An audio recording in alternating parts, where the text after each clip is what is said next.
你找我？坐。哎，什么事儿？我不知道应该不应该跟你说。我懂了。哎，说说你懂什么了？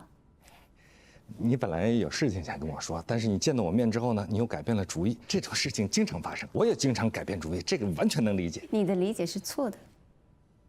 那我怎么理解才是正确的呢？我怕连累你。谢谢。哎，我还是跟你说了吧。你又不怕连累我了？跟封印有关。阿姨，看一下思念金牌虾水饺。虾水饺。对，每个水饺里面啊都有一整只虾，今天搞活动买2送1呢。哦，来2盒。哎，好，来。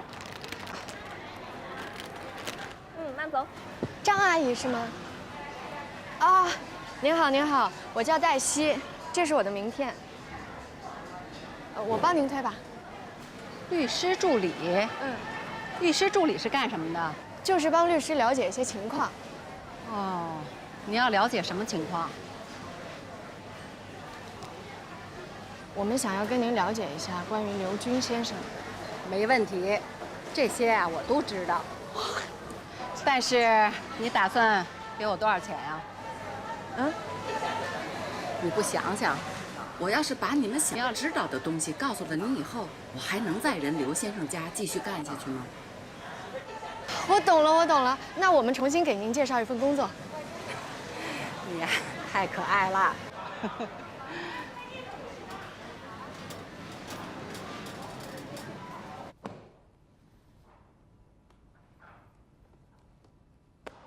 我已经下班了。对不起，你不能下班。这事儿你说了可不算。封印可能要出事儿。出什么事儿？你不知道。什么事儿？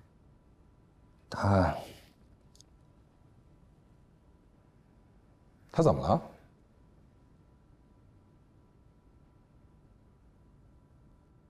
如果你没想好到底要不要跟我说，最好先回去安安静静的想好再来找我。不，他昨天晚上犯了一个重大的错误。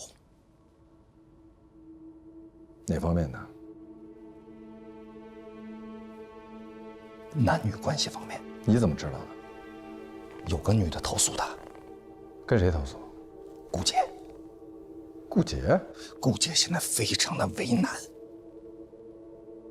哎，你不能去找顾姐。我为什么不能去找她？因为她跟我说了，别告诉任何人。她告诉你，就是想让你告诉全世界。怎么可能呢？她让我发誓不能告诉任何人。这是她对自己的免责条款。哎，那你也不能去啊！你要是去了，你等于把我给埋了，她以后就不信任。你记住，她本来就不信任你。你应该去找封印，让封印辞职。你说什么？这是目前唯一能让大家都体面的办法。这是顾杰让你跟我说的？不是，那个女孩向顾杰投诉之后，这是顾杰想出来的两全之策。顾杰跟这个女孩说，先不要声张，然后给她一笔和解费，并且让封印辞职。顾杰他来征求我的意见，我也觉得这是目前最好的办法了。你想啊，如果闹起来，那我们律所的声誉，包括封印，你我都知道。封印是一个洁身自好的人，他不可能。这没什么不可能的，人都有弱点，洁身自好的人也有弱点啊，保不齐一时糊涂。你告诉我那个女孩在哪儿，我去找她，我去问她。顾杰不肯说，不肯说，不肯说就是问题。爸，这能理解呀，总得保护这个女孩的隐私，对吧？这也不是什么光彩的事儿。我不相信，我不相信顾杰，一个字一个标点符号我都不相信。你也不能完全相信封印，总不会是空穴来风吧？哎，你干嘛去啊？哎，你冷静点，你找谁去啊？刘烨。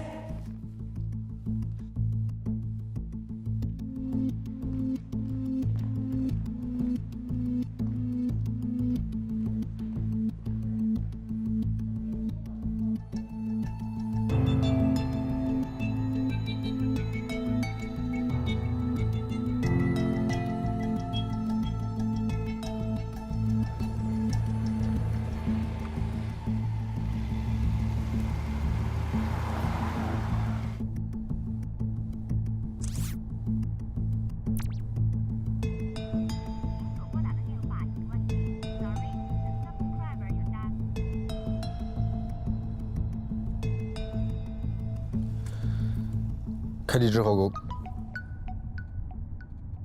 喂，喂，罗老师，您今天还回来吗？有什么急事吗？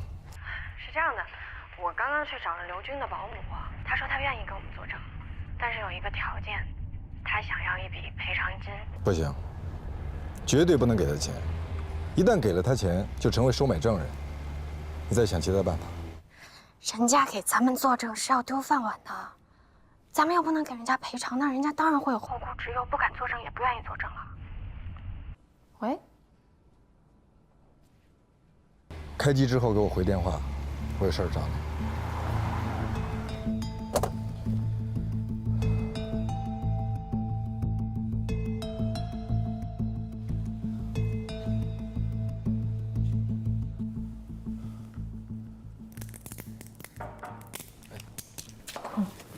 你跟罗宾说了？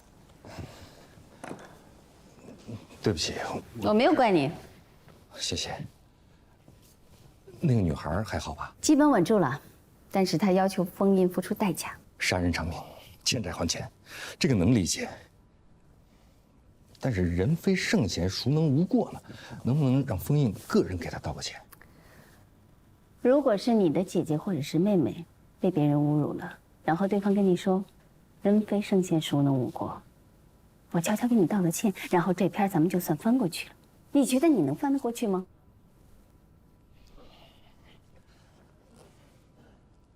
但是封印他怎么会犯这种错误呢？人犯了错误就应该接受惩罚。罗宾他不相信，他不是不相信，他是不愿意相信。因为如果封印接受了惩罚，罗宾的好日子就到头了。封印要是不承认呢？那我就直接召开律所高级合伙人的临时会议，把这件事情摆到桌面上来。封印要为他的所作所为给大家一个交代。哎呀，顺便说一句，我呢在全景还有一项特权，但这项特权我从来都没有使用过。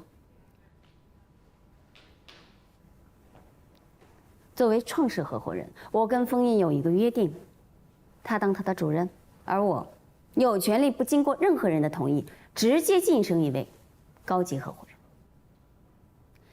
因为这项权利呢，只允许使用一次，所以我一直慎重使用。您是说，您现在打算使用这项特权了？对，我打算使用了。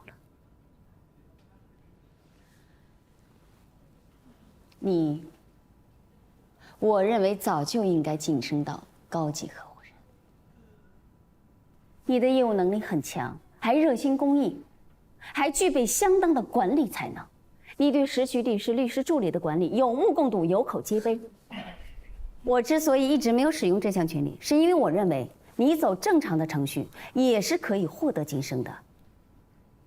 但是我没有想到，封印没有通过你的申请。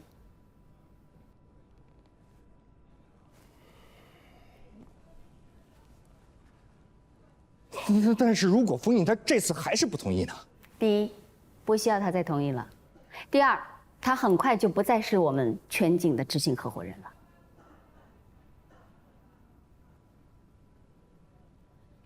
下一次的高级合伙人会议上，除了宣布晋升你为高级合伙人以外，还有一项，就是宣布大家重新投票选举新一任的执行合伙人。你是说，想要让我投你一票？知恩图报是一项美德。哎，不过，我说这些可不是要求你给我回报，你不要误解我。我没有误解，这样对全景有好处。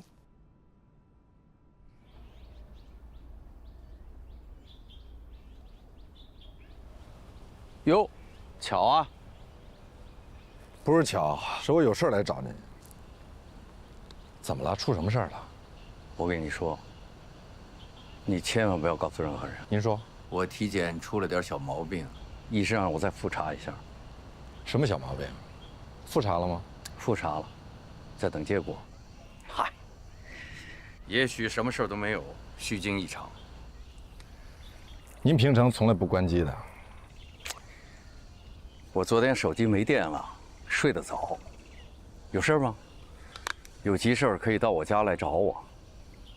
走。顾杰说有一个女孩投诉你。他接待的。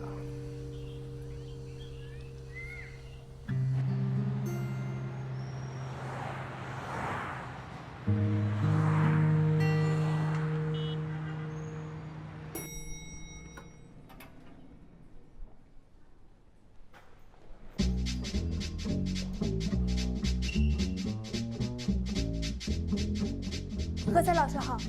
Morning。何塞老师好。 Morning。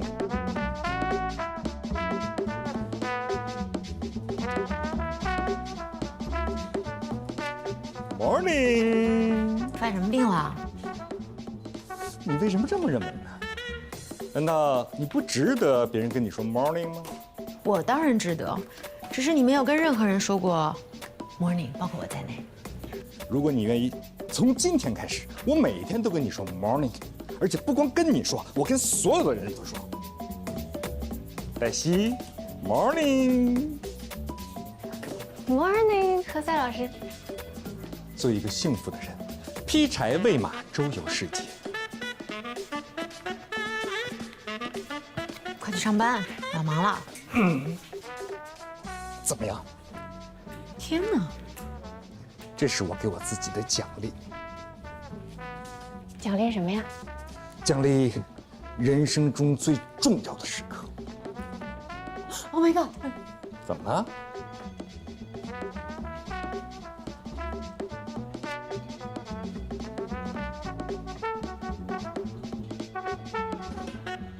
天有异象，你怎么看出来的？他们俩居然一起来上班。何塞老师，您没事吧？你看出我有事儿了？有。好事儿坏事儿？好事儿。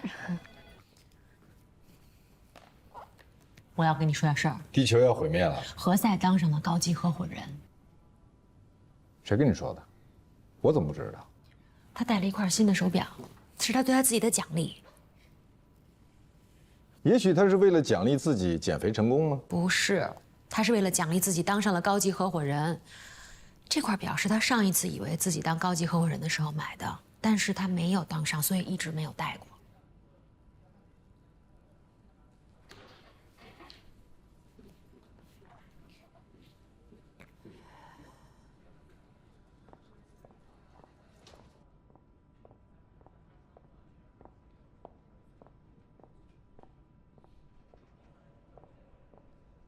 我真的是什么都没做，我不知道那个女孩是谁，我没她的电话，在这之前我没见过她，在这之后也没见过她。那天晚上只有我们3个人。是的。后来我走了，您没有走。我现在怀疑啊，我喝那杯东西里边肯定放了什么东西，我喝了就睡着了，我真的什么都没做。您什么都不知道，为什么坚称自己什么都没有做呢？如果啊，我说的如果他认为我做了什么，他可以告我是吧？他可以到公安局去告我，他到你这儿来投诉，让你出钱了事，这算什么？这叫讹诈。如果他跟你我要钱，算讹诈。事实是我为了保护您还有咱们律所的声誉，主动提出的。别，我不同意。好，那您就去报警，你就跟他们说是一个您连名字都不知道的姑娘给您下了药，看警察信不信你说的话。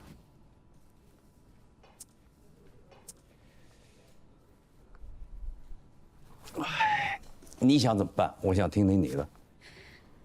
我只是一个合理的建议，应该对我们大家都好。您最近体检出来一些问题，你怎么知道的？您去询问的那个医生恰好跟我也很熟，所以你可以堂而皇之的以身体缘故、健康原因为理由。即便是我因为身体的缘故当不了这个执行合伙人，我也会把这个职位留给除了你之外的任何人。你是说罗宾？如果你特别想当这个执行合伙人，我同意。我同意你自立门户，你想带走谁就带走谁，只要他愿意跟你走。我哪都不去。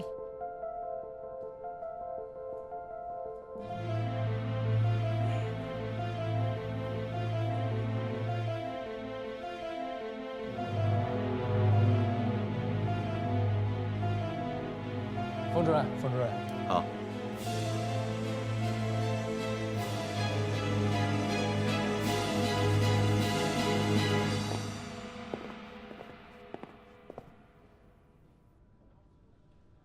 您这是打草惊蛇，我这是明人不做暗事。达成共识了？没有。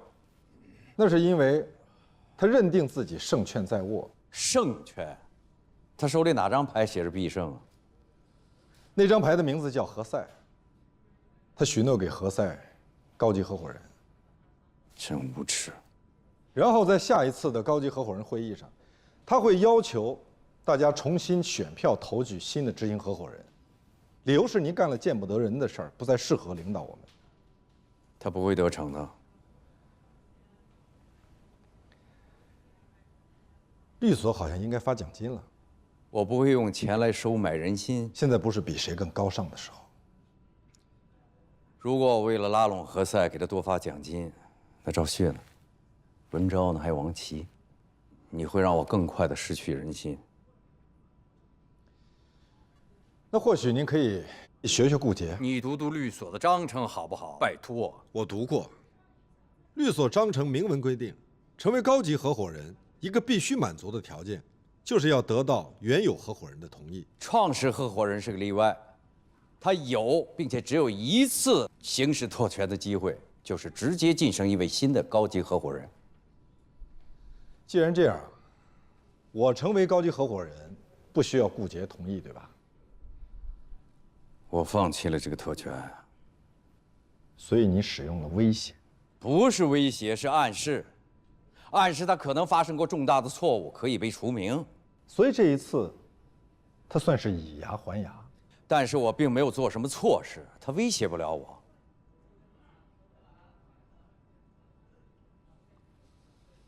他只是说有个女人来投诉我，到现在，我连那个女的是谁都不知道。他说了，这是保护受害者的隐私。我才是受害者。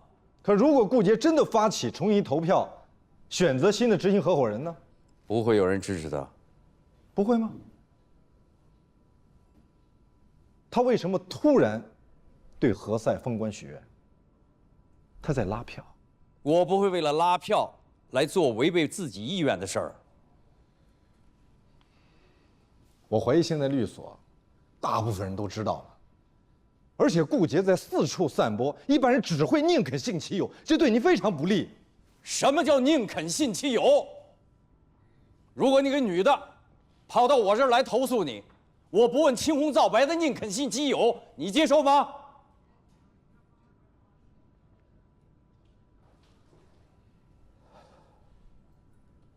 去找何塞。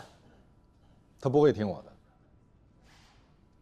他会，他会的。所以我为了奖励我自己，买块表。哎，你出去，我通话呢。跟谁通话？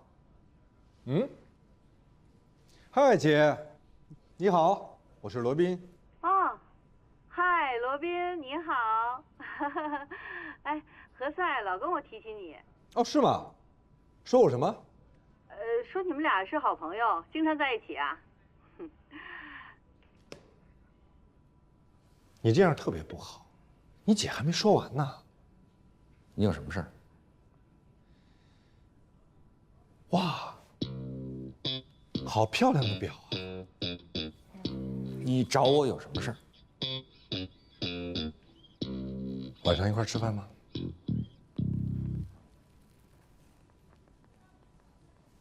你有事儿求我？是祝贺你成为了高级合伙人。怎么了？害羞了？有好事儿就要拿出来跟大家一起分享。这事儿还没宣布呢。可是大家都已经知道了。怎么会呢？因为你喜形于色。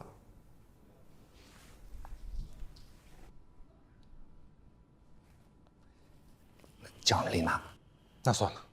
哎，那你不叫丽娜也行。好，那我一会儿把位置发给你。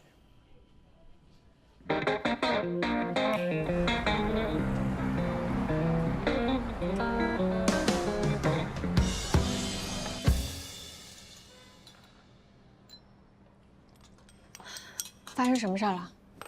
没什么，我换律师了。为什么呢？为什么？我到现在连罗宾面都没见到。是这样的，我不管是什么样，我跟你解释一下啊，一般呢都是助理先开始我不接受。那行，我现在就给罗宾老师打电话。不用，真的不用了。苗总，不是这个事儿，我不是针对你，你知道吧？我不想为难你。那到底是什么原因呢？我现在已经在到处帮您找证据了。是我听说了，你还找了对方的那个刘军家的阿姨，但是人家提出来说要一些赔偿的时候，你们却拒绝了。关于这个问题，我想我应该可以跟您解释一下。我现在啊找的这家呢，跟法院有关系。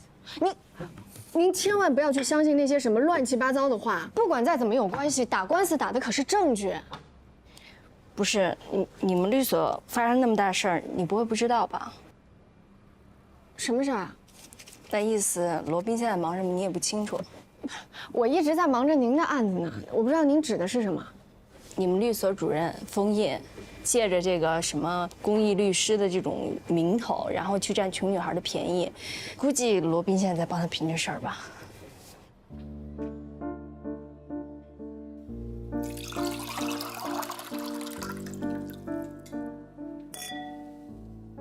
阿丁，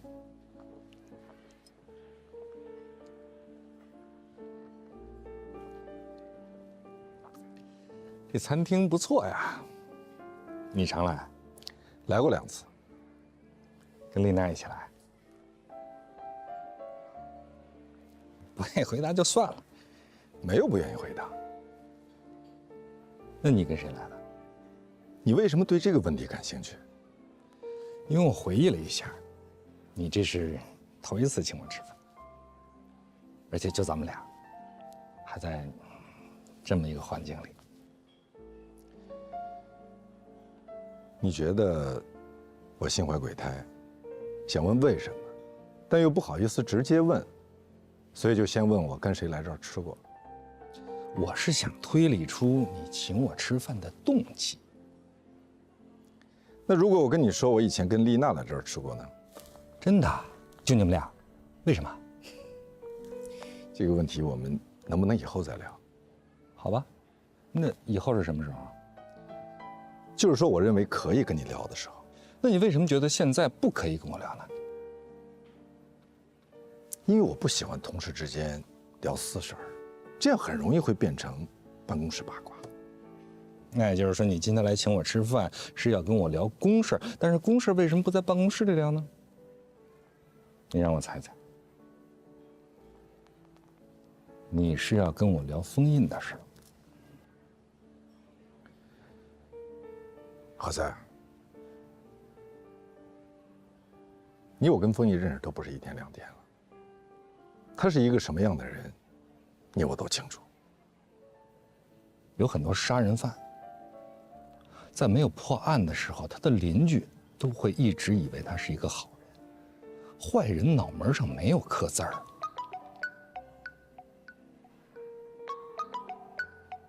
接电话呀？要我帮你接啊？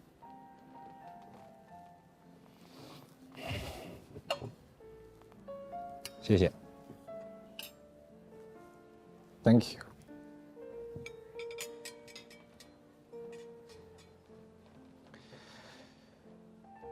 何仔，今天我约你出来吃饭是想跟你好好的聊一聊，但是我觉得你不相信我。我为什么要相信你呢？你做了什么让我相信的事儿吗？就因为你今天请我吃了顿饭，刚才还让我自己点菜。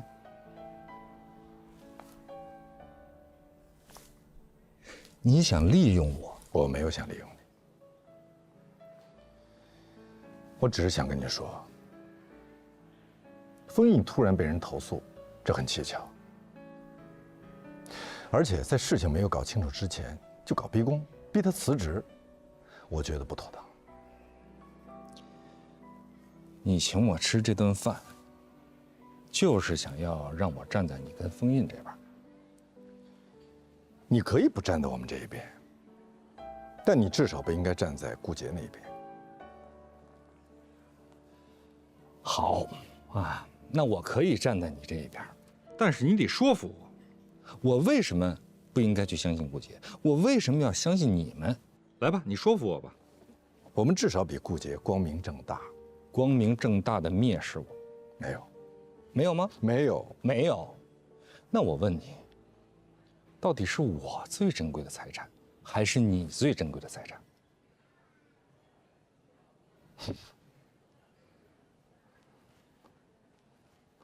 想起来了。如果我是你，我最珍贵的财产，而不是你最珍贵的财产。我当时只是跟你开个玩笑。你当时只是跟我开个玩笑，那你为什么不跟封印去开这么玩笑呢？你为什么挑中我？你能不能小点声？这是在餐厅。OK。如果你不喜欢，以后我不跟你开玩笑，也可以为之前跟你开过的玩笑，所有玩笑，让你不喜欢的，向你道歉。你姿态放得好低呀，有吗？这让我越发的相信封印是有把柄掌握在顾杰手里的，所以你们连我都要来争取。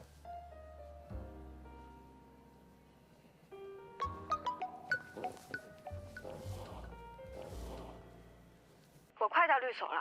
苗锦说她要换律师，因为她听说咱们律所出了大事，说封印搞了个小姑娘，您正在帮她灭火啊。对，他是正在灭火，所以他不能回你的电话，拜拜。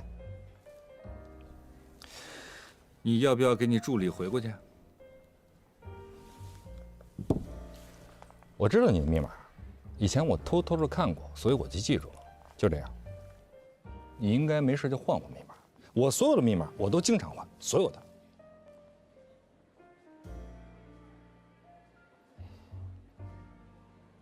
好习惯。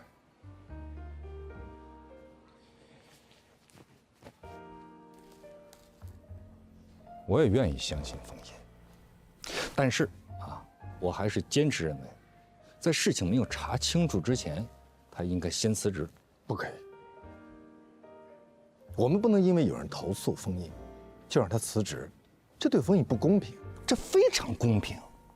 如果说他都已经被投诉了，但是他依然若无其事，像什么事情都没有发生那样，继续主持工作，继续做他的主任，这样才是不公平的，对投诉的人很不公平。那你有没有想过，这个投诉的人，你我都不认识，甚至连名字都不知道，我们就相信他，这不妥当吧？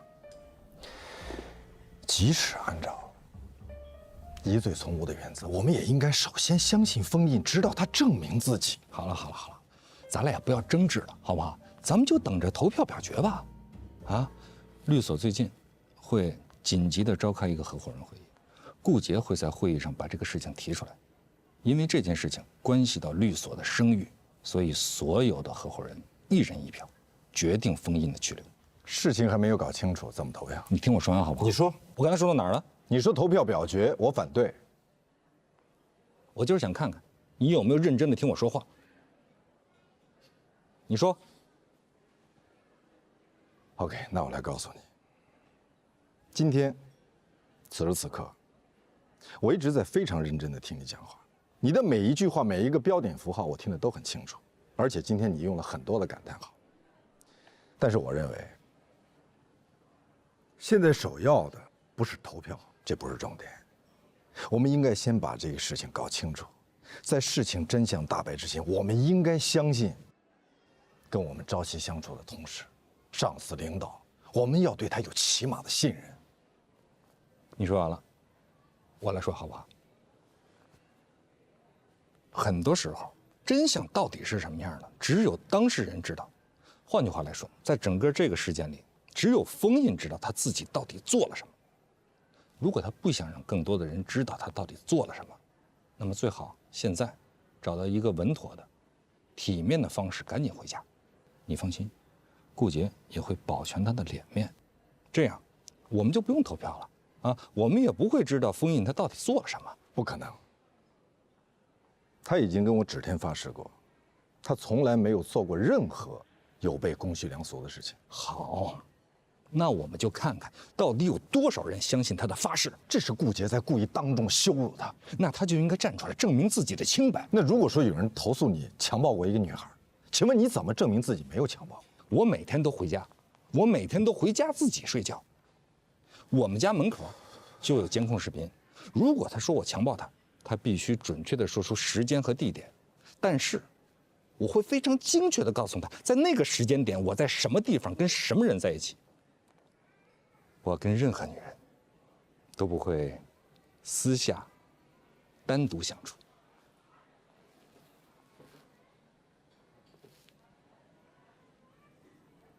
为什么这么看着我？敬佩。不是敬佩，也许有那么一丝丝的敬佩含量，但是你觉得我是个疯子？不，我只是想说，你真的从来没有跟任何人约会过，跟人谈过恋爱吗？你刚才说，你从来没有跟任何女人私下单独相处。我是一个洁身自好的人。我和任何女人相处都会选择在一个公共场所，并且9点钟之前一定要离开。如果必须过9点钟，那我会选择有其他人员在场。君子不立于危墙之下。你把女人当作危墙，有些女人不只是危墙，还是洪水猛兽。那如果一个男人遇到一个洪水猛兽，我们是应该同情他，还是应该拍手称快？洪水猛兽为什么去找封印，不找你我呢？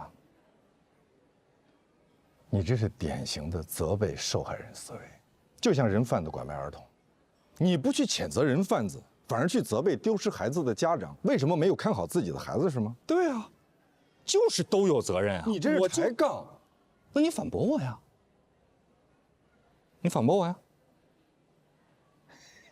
你反驳我啊？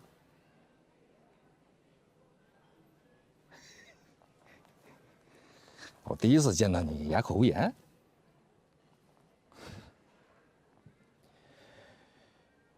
富兰克林说过一句话：争辩是一个非常不好的习惯，让人心生厌恶，甚至树敌。不，他的原话是这么说的：如果你争强好胜，喜欢与人争辩，以反驳对方为乐趣，或许你只能赢一时。但是这种赢毫无意义和价值，因为别人永远不会对你有好感。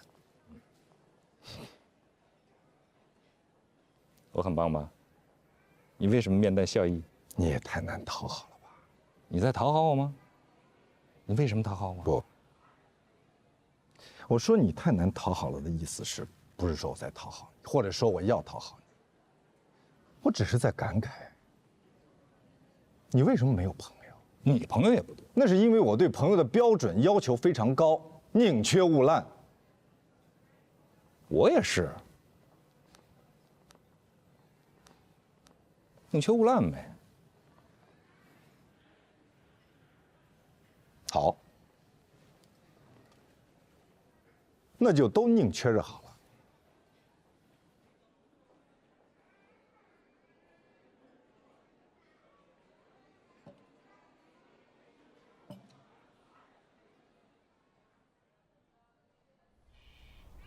我完全没想到，何塞居然对我有那么大的不满，他就完全听不进去我说话。要是你说话他听不进去啊，他就不会跟你走，跟你去吃饭。那您的意思是我搞砸了？罗宾啊，你最大的问题在于你根本不知道什么时候、什么地点得罪了什么人。木秀于林，风必摧之。看看，把何塞还当疯了吧？那您希望我把他当什么呀？和你一样，栋梁之才啊！那得您亲自去跟他说，他更在意您对他的认可。我怎么跟他说？我是不是要跟他解释，在你和他之间，我为什么选择了你当高级合伙人？很容易解释啊。怎么说？您就说我人缘不好，没有您的支持，我根本就当不了这个高级合伙人。但是他不一样啊，他人缘好，即便没有您的支持，顾杰也会让他当上。切。那这样吧，今年的10佳律师，您推荐他？今年只有1个推荐名额啊。知道。你真的打算让给他？只要他别再怨恨我们就好。还有一件事儿，我知道你要问什么，罗宾。如果连你都不相信我，我相信你。可现在的问题是，连那些八竿子打不着的人都跑来问我，这到底怎么回事？那让我怎么说？我上微博开个专栏，我给他们说：嘿，你们好，发生在我身上那事儿不是属实的，都是子虚乌有。你不觉得这事儿很蹊跷吗？啊，你为什么不报案呢？案由呢？敲诈勒索。谁敲诈勒索？顾杰敲诈勒索？人根本就没有敲诈勒索，他只是说接待了一个姑娘的投诉，在核查，这总不能抓人吧？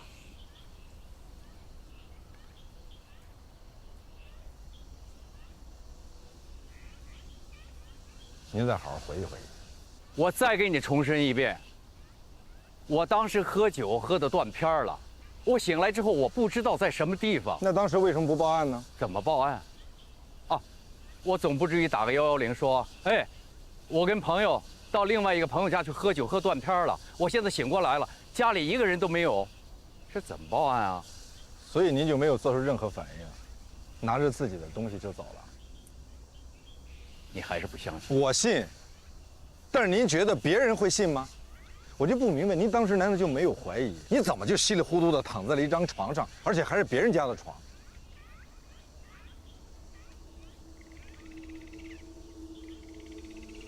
我承认我当时有点慌，也觉得这件事儿有点蹊跷。后来我就给顾杰打了个电话，他怎么说？他含糊其辞。后来他说，他当时正在接待那个投诉的姑娘。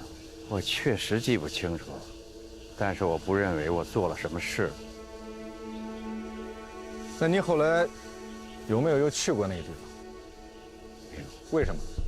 我连门牌号码都没记清。顾杰带你去的，你可以问他。他不告诉我。他说他在保护那个投诉的姑娘，不受威胁，不受恐吓。那你还记得那女孩子长什么样子吗？你这口气完全是在审问犯人。我是在想办法帮你弄清楚事实真相。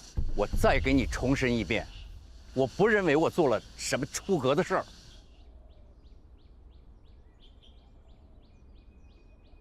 封印肯定不会承认，打死都不会承认。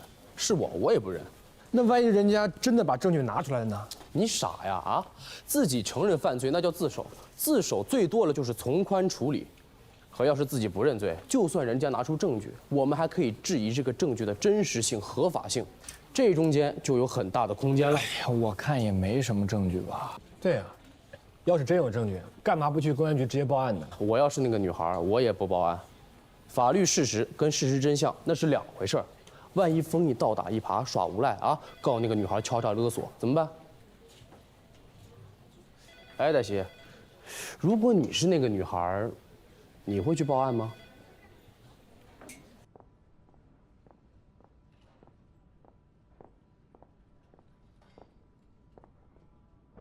现在有空吗？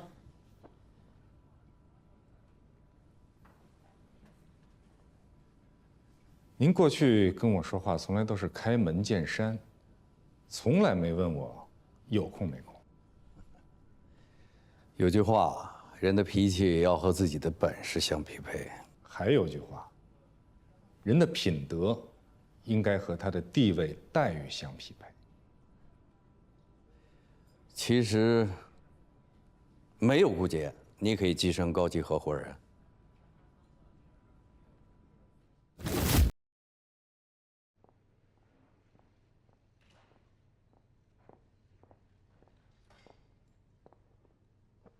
现在有空吗？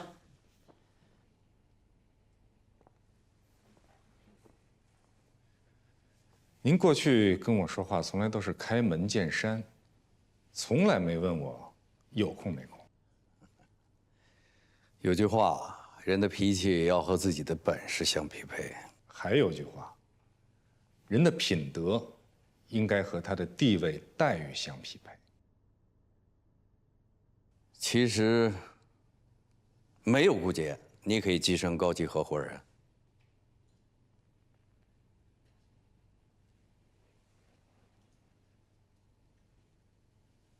是吗？在下一批要通过的名单里。谢谢。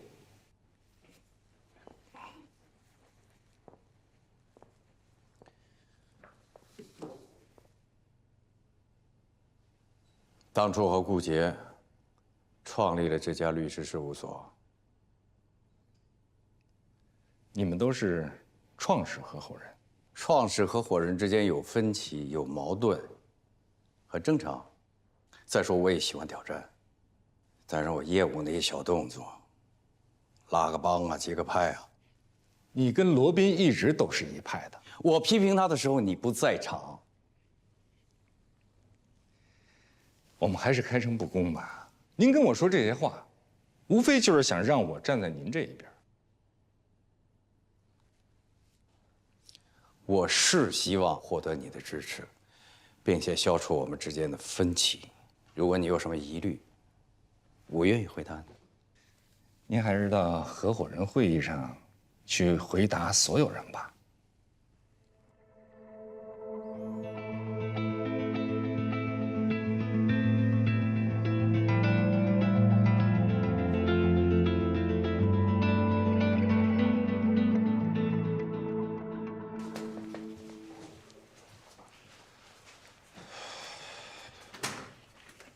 律所的福利，我看你一直没拿。你不会是专门来给我送橄榄油的吧？顾杰一直在找所里各种合伙人谈话。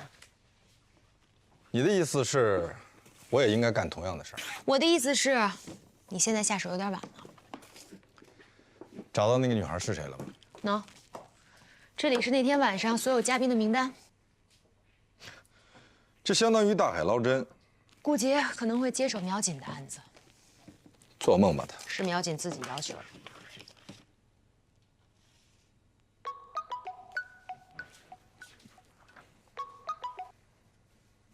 喂，刚才顾杰老师让我把苗锦的案子移交给他。那你移交给他了？没有，我说我听您的。好，那你现在把所有跟苗锦相关的资料送到我家里来，我马上给你发地址。你现在让黛西来你家？怎么了？没怎么，就是律所现在很多人在传你们的闲话。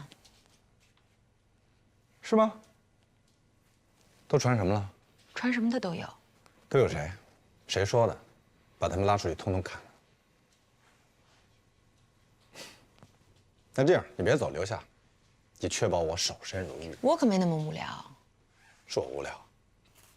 拜拜。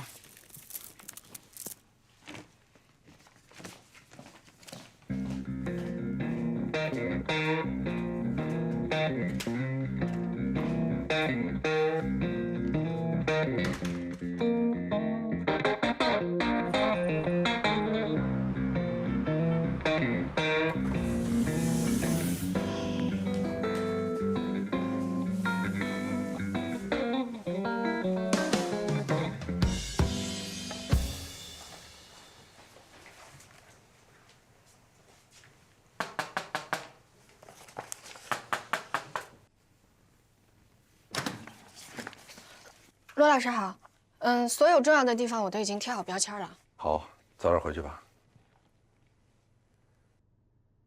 还有什么事儿吗？大家都在说你应该给封主任铲事儿啊。你怎么这么八卦？我没有八卦，是大家都在说。这跟你有什么关系？可是跟您有关系啊。您别生气啊，我就是有点担心你。担心我什么？你们不应该那么做。你都不知道我在做什么，凭什么说我不应该这么做？所有的人都知道您无心业务，把客户丢在一边儿。我是把客户丢给了你，而你的名字不叫一边儿。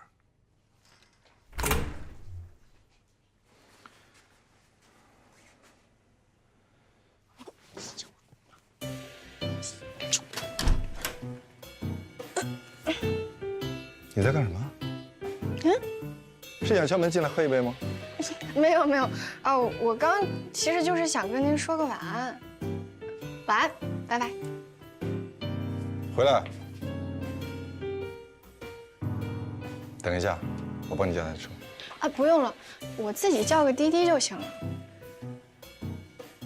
那个，哪个？您刚才为什么突然开门呀？你说呢？我不知道啊。到家之后，给我个信息。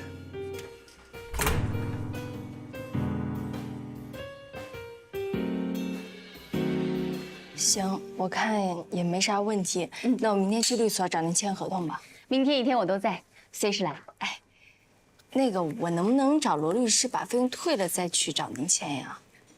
走正常程序。哎，太好了。那我就先告辞了。哎，合作愉快，明天见。明天见。哎。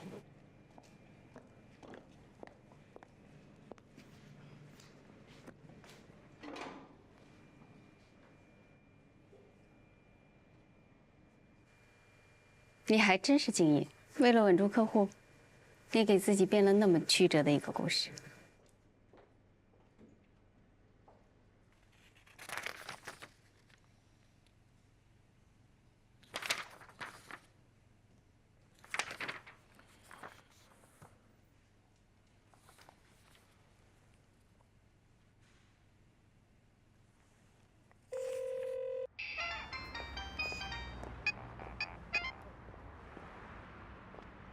喂，罗宾老师，你到家了吗？我刚去了苗苗奶茶，我看到顾杰老师和苗景在一起。好，我知道了。时间不早了，早点回去吧，注意安全。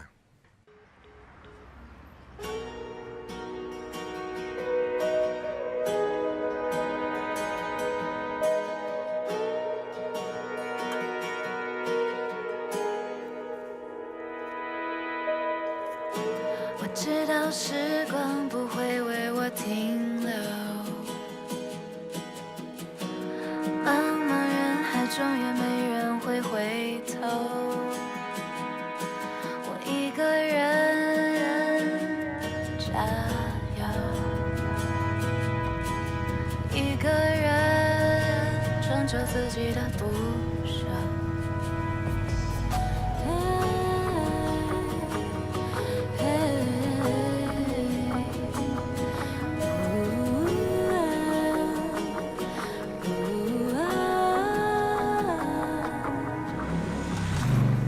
这世界上啊，有这么几种人。第一种人呢，聪明而且勤奋。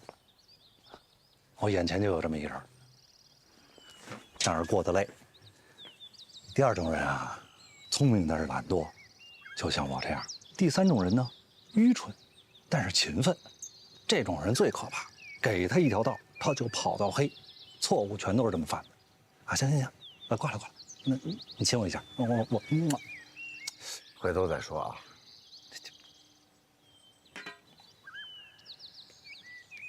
女儿，你这什么情况啊？穿这么一身皮衣跟我来打网球啊？我不是来打球的，我是来问你事儿。什么要紧事儿啊？电话不能说，非跑这儿来问。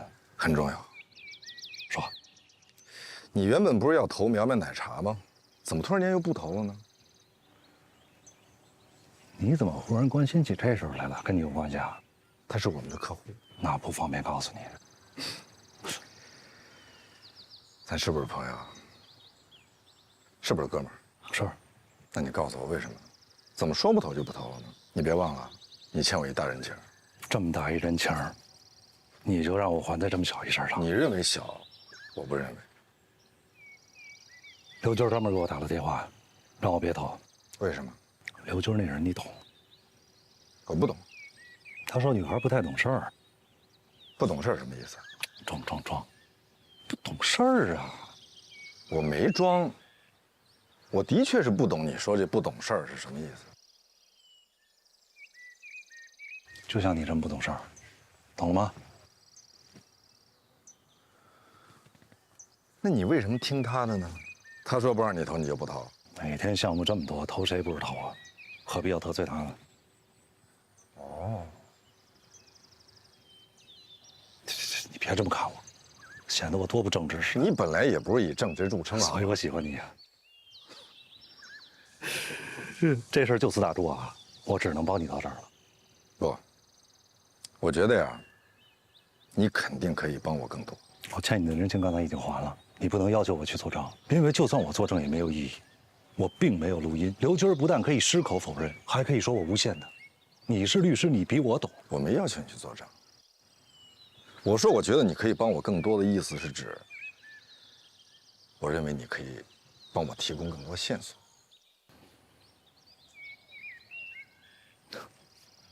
算你又欠我一人情吗？行，没问题。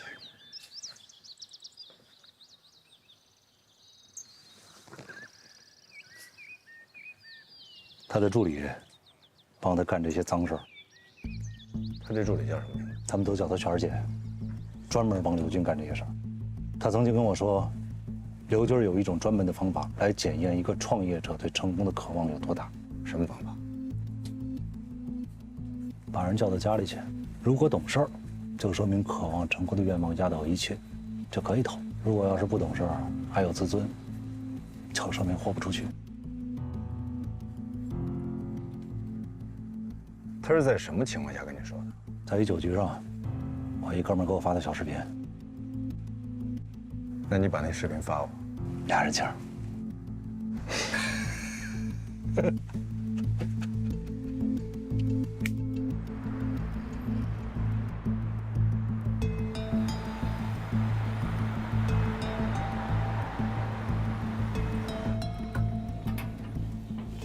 人在哪儿？会议室说你不敬业，要跟咱们退费，何塞正在处理。根据《中华人民共和国律师法》委托人的确是可以拒绝，以委托的律师为其进行代理，同时可以另请委托律师做他的代理人。既然这样，那就赶紧退钱，咱们最好都别浪费时间。不，我的意思呢，您再好好的考虑考虑。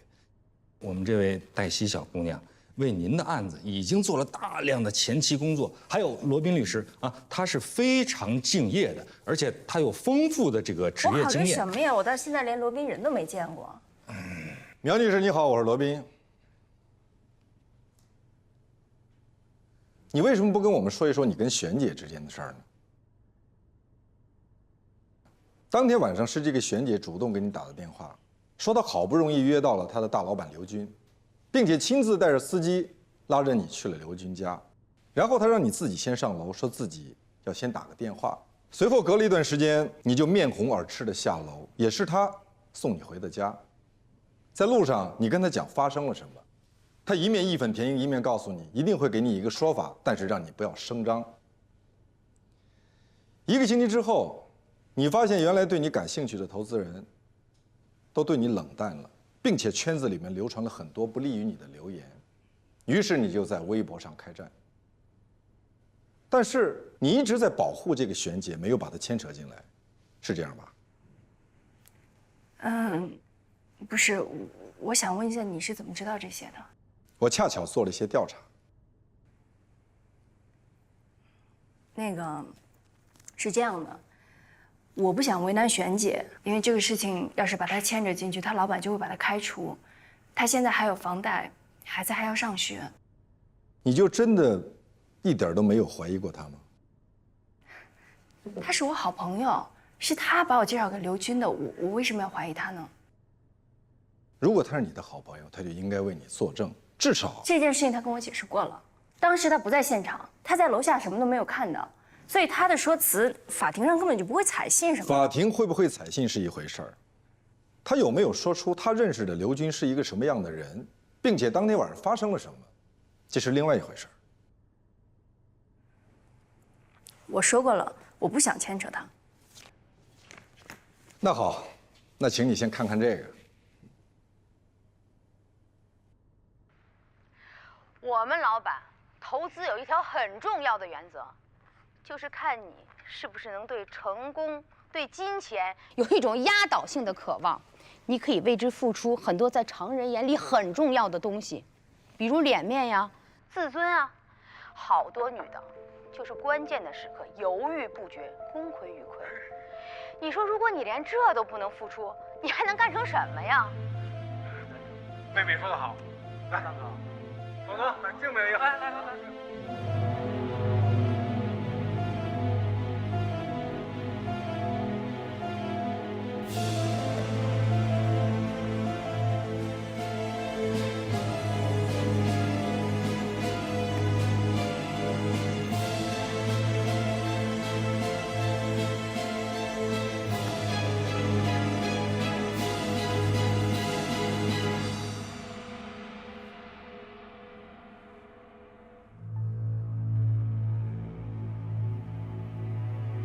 喂，璇姐，我有个事情想问你一下，你是不是明知道刘军是个流氓，还把我安排过去？事后你跟我说别报警，别闹，说董事会的人会给我一个交代。结果就是让所有的投资人知道我豁不出去，是吧？你有病吧？被迫害妄想症，我建议你看看心理医生。我们老板那有多少女的喜欢？骚扰你，不可能。你有病吧？被迫害妄想症。可是仅凭这个录音，也很难。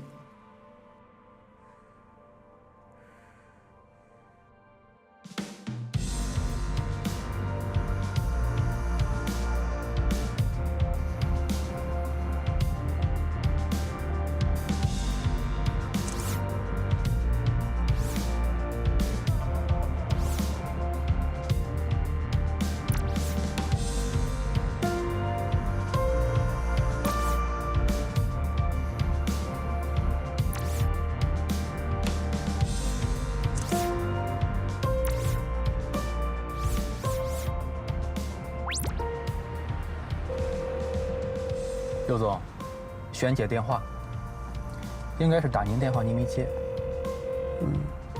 挂上。好。喂，对，是我。你的那份律师声明，我想加一句话，大概意思就是，娄璇已经不是本司的员工，他的言论对本司及刘军先生造成的负面影响，我们将追究他的法律责任。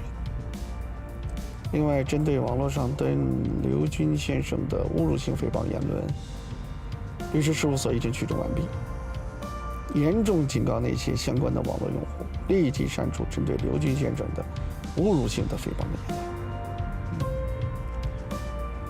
论。网络环境的自由不能成为网络暴力的栖息地，对那些网络暴力的实施者，我们绝不姑息。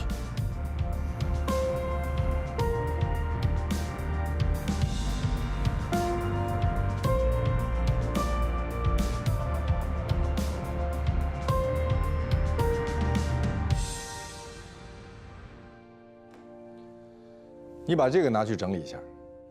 这是什么？录音证据，娄璇提供的。娄璇？就是那个璇姐。哦，她愿意作证了。对，良心发现，这里面有她过去3年来跟刘军所有的通话记录。她全都录下来了。她有录音的习惯。这么可怕的习惯。因为她知道刘军是什么人，跟魔鬼打交道，总要有点魔鬼的手段。可是刘军他怎么会没想到呢？太自信了吧，或者说，太急于切割了。你有空吗？你先出去一下。好。啊不，黛西你不用回避，我要说的话，没有什么要避着人的。那什么事儿？你说。我已经交了合伙金了，我现在已经是律所的高级合伙人。知道。我已经知道了。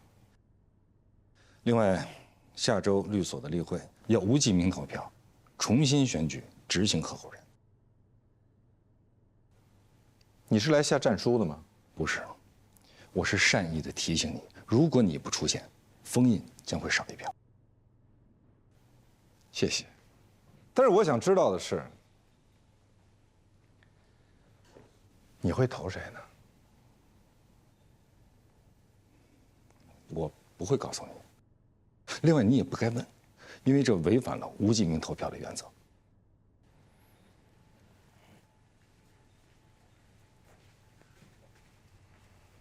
他怎么一副胜券在握的样子啊？因为顾杰给所有人都许了愿，那他给您许了什么？他知道我是不可能被收买的。罗老师，我听说封主任他不传谣，不信谣。到底有没有这回事？我认为没有，你认为呢？好多人他们都觉得有。那是因为他们不了解封印。可是，如果我认为他做过这种事儿，或者他可能是做这种事儿的人，我不可能在他手下做事情。不但不会，我还会公然鄙视他。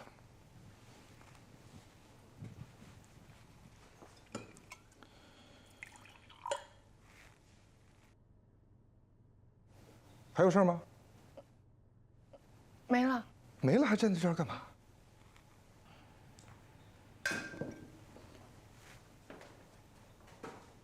回来！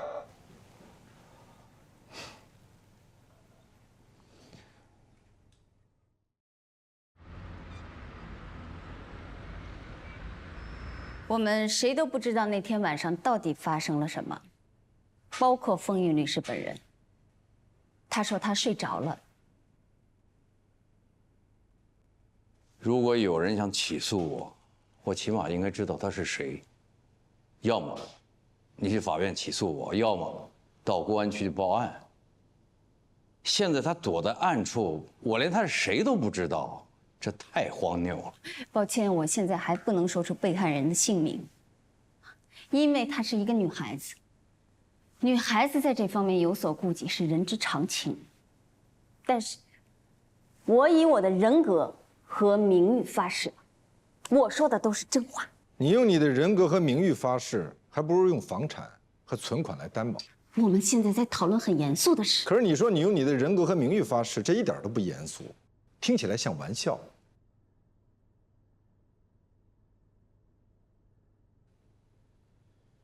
各位，我们大家都是学法律的，在法律人看来，认定任何事实都要看证据，证据定案，要达到一定标准量，足以证明犯罪事实，否则事实不能认定，这是法律人的常识。我们这是内部会议，不是法庭，也不是在给谁定罪。我们这次议会的主题就是，鉴于封印主任有可能面临指控，鉴于事情未来发展的不确定性，一旦失控，必将对我们律所的声誉带来极大的影响。我坚决反对。我反对在事实真相完全没有搞清楚之前，就对自己朝夕相处的合伙人下手。所以，我们这次议会的主题就是将采取无记名投票的形式，抽选出最终的结果。一种是由封印主任继续主持工作，另一种是由我来接管。封印将以顾问的身份留在律所工作。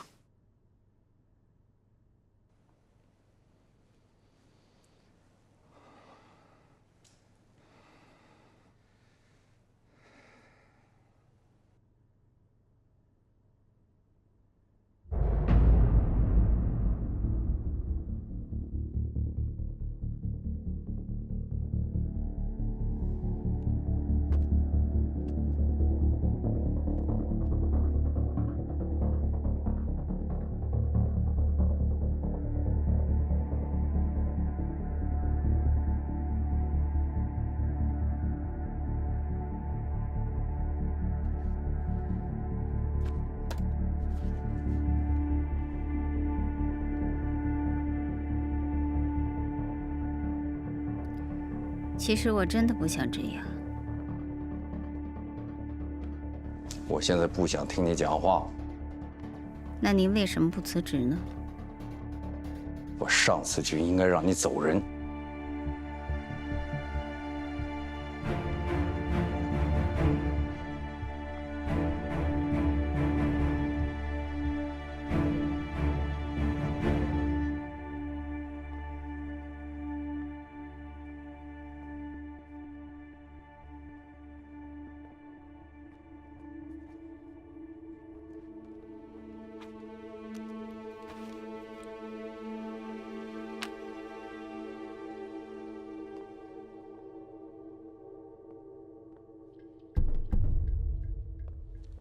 我认为啊，封印肯定没有做。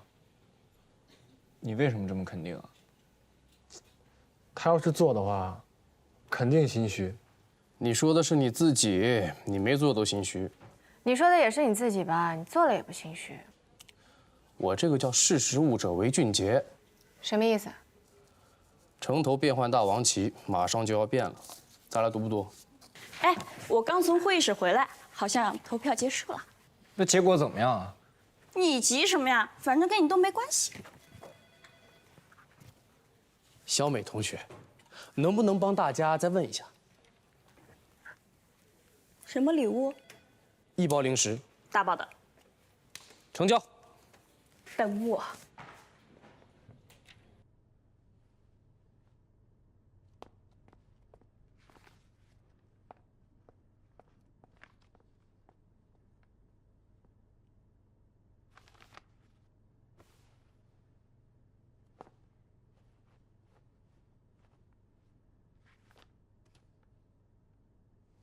新的执行合伙人顾杰即刻生效。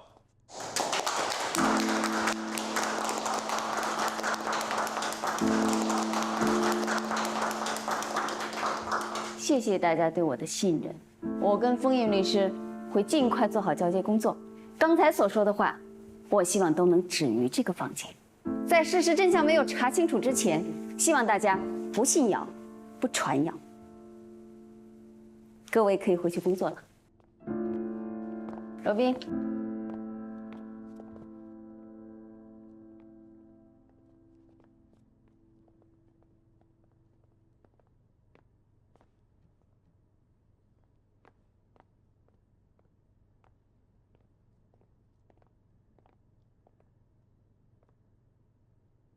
还有什么好说的呢？我们之前有些误会，但是我一直知道，你是个不可多得的人才。在此之前，我的确以为咱俩之间只是误会，但是直到今天我才知道，为什么老话说“宁得罪君子，别得罪小人”。老话说的是不对的。如果大家都宁肯得罪君子，那谁还愿意做君子呢？不都跑去做小人了？你难得说一句让我无法反驳的话。我希望可以跟你前贤尽释。这话你好像应该去对封印说。他不会离开的，他还是律所的顾问。但我更希望你能留下来。我知道挖你的人很多。你知道就好。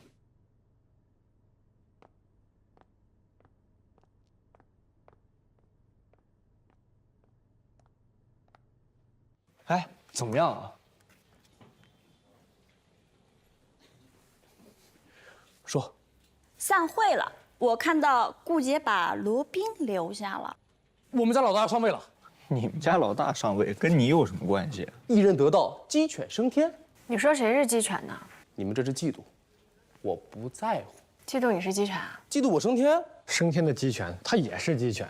哎，这你说的就不对了。鸡到了天上啊，它就是凤凰；狗到了天上，它就变成哮天犬了。咬孙悟空的细犬就是哮天犬。孙悟空被哮天犬咬了那么一下，才被二郎神给擒住的。那又怎么样呢？500年后，孙悟空降妖除魔，修成正果，在发表获奖感言的时候，兴许还要谢上一句哮天犬呢。倘若当时没有您咬我那么一口，我怎么能有今天的成就呢？原来这哮天犬是二郎神养的狗啊。bingo。哎，那你是什么意思呢？他没什么意思，他就是才知道谁是谁的狗。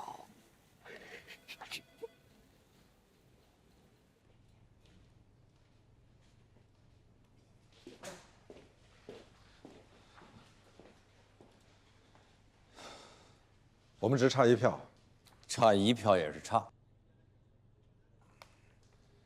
我们走吧。去哪儿啊？另起炉灶。我刚才去问了，至少1半的骨干合伙人都愿意跟我们走，还有助理。我哪儿也不去。为什么？就让顾杰对我们指手画脚、耳提面命。我不喜欢逃避，在这件事没查清楚之前，我哪儿也不去。那我们就这样这么臊眉打眼的在这儿待着，韬光养晦啊。可是没有什么可是，愿赌服输。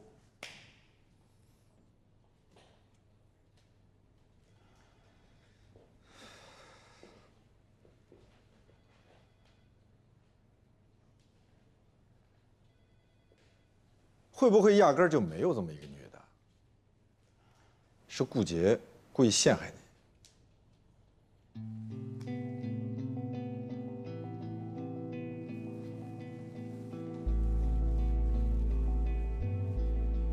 你说那个女的是个陷阱，然后顾杰出去四处散布，说你跟那个女的一定发生了什么。反正当时你承认了，说自己喝断片了，什么都不记得了。醒来之后睡在一张陌生的床上。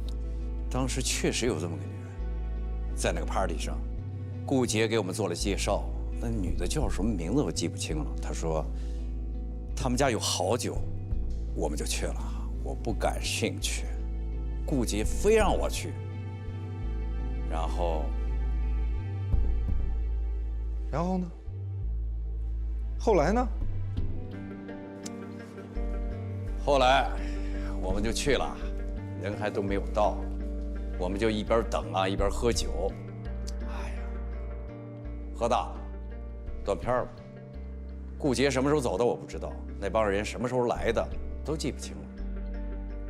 那你后来有没有问问其他当时在场的人，有没有人记得有这么一个女的？张洛，你去他们家喝酒？当时我问了，有的说确实有这么个女人，但是不认识她，以为我们很熟；也有的说记不清了。你是不是害怕真有什么说不清的事儿？连你都不相信我，别人还怎么相信我？我从来没有不相信。我们现在是必须把这件事情查清楚。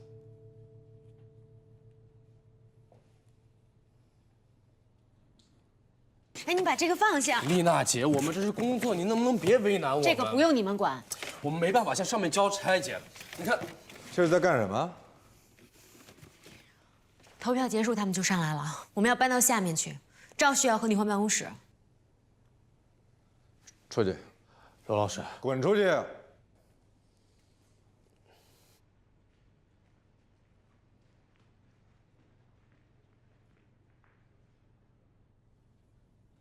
你刚才说谁？赵旭，就是那个一天到晚趴在微博上看电视里出来一个律师，就挑人家哪句话说的不对，打官司不能这么打。后来被人家编剧爆出来，他其实一场官司都没有打赢过，就是一个纸上谈兵的蹭热度的家伙。封印特别讨厌他，发配他去管接待、管投诉。他的办公室以前就是一个储物间。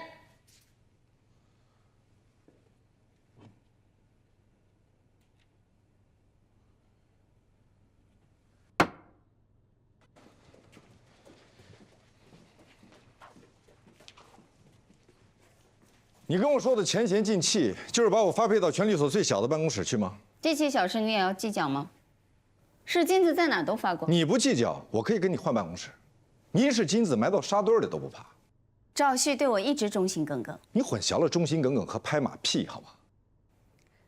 古代有一位君王，想要千里马，他的跟班花重金替他买了千里马的骨头。君王大怒，他的跟班说：“如果让大家知道。”你连死了的千里马都肯千金买骨，那么活着的千里马，你肯定更愿意出高价了。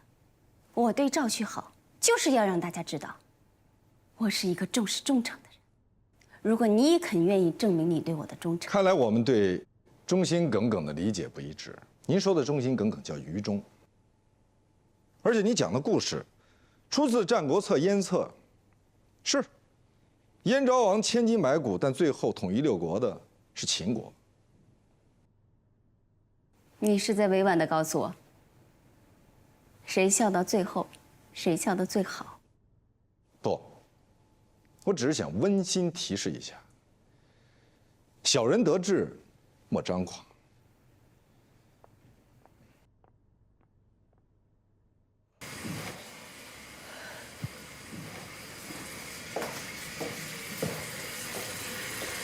怎么样？有什么感受？我不知道您指的是什么。罗宾就要搬到储物间去了。你作为表现优异的律师助理，有机会重新选择一位老师。我能不能放弃这次选择啊？有时候跟对人比做对事更重要。对不起，我不大喜欢站队。你一直站罗宾，因为他值得我尊重。你的意思是我不值得你尊重？我没有这么说。我现在可以让你立马拎包走人。那您岂不是少了很多收拾人的乐趣了？对，你说的对。只是一个助理的位置，也许你并没有那么在意，也许你心里早就想走了，但是等着我炒掉你，好索要一笔赔偿金，对吗？我会好好栽培你的。啊，你让我看到了年轻时候的我自己，跟我一样桀骜不驯，所以我才会有今天。我喜欢你。顺便跟你说一句，以后我们律所所有的律师助理都要优先服从我们律所的管理。换句话说，罗宾不再对你有优先使用权了。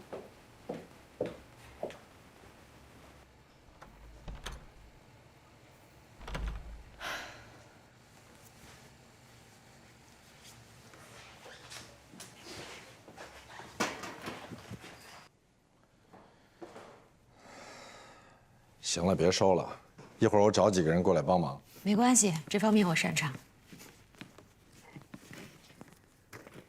我去拿瓶矿泉水。哎，这儿有。我就是想躲开你。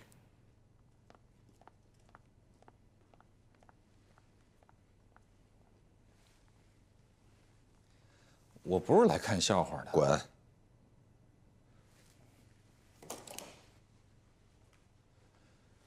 你是说，让我这儿就地滚一圈啊，还是让我离开啊？你怎么理解都可以。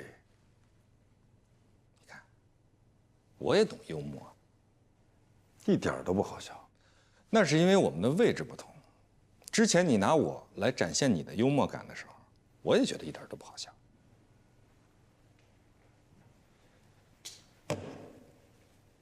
你是来找茬的吗？我是来重新分配工作的。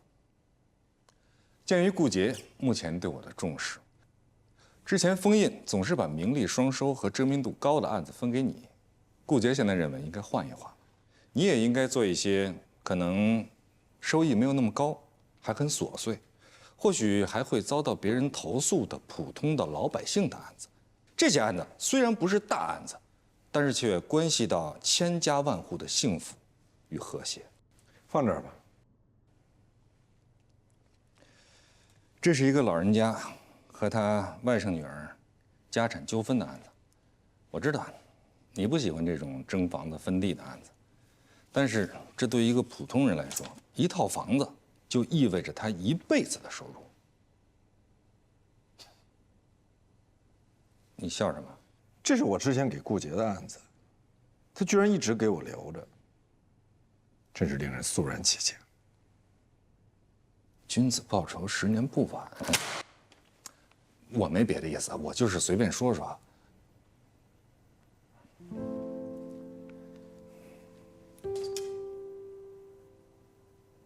祝你一切都好，从头再来啊！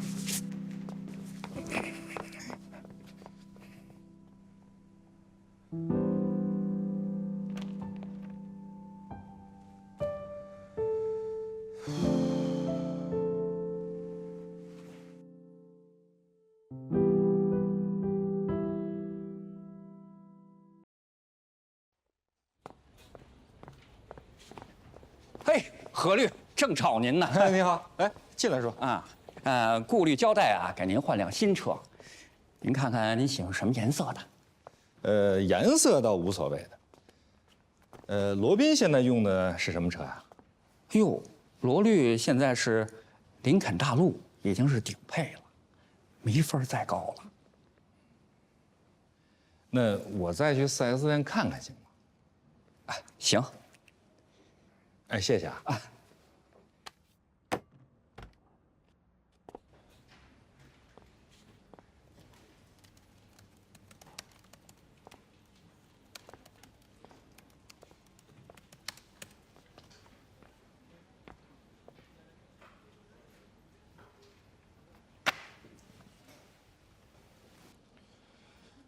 你先做这个。顾杰老师说，以后我们要归律所统一管理。不，你对我负责，你只对我一个人负责。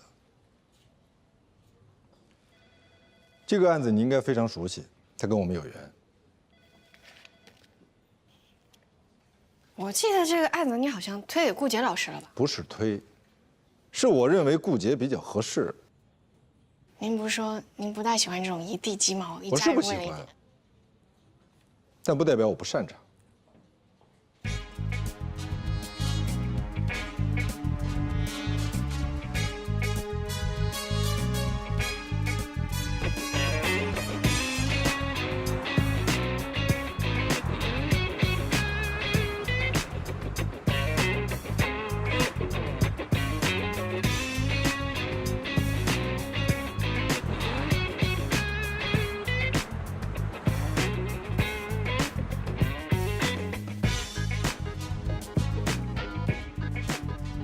哎，那天晚上你跟顾杰还有那个女的，你们坐的是同一辆车吗？是一辆车，谁的车？顾杰的车，有司机。那天开会，我的车限号，我们一起从律所走了，我坐的是他的车。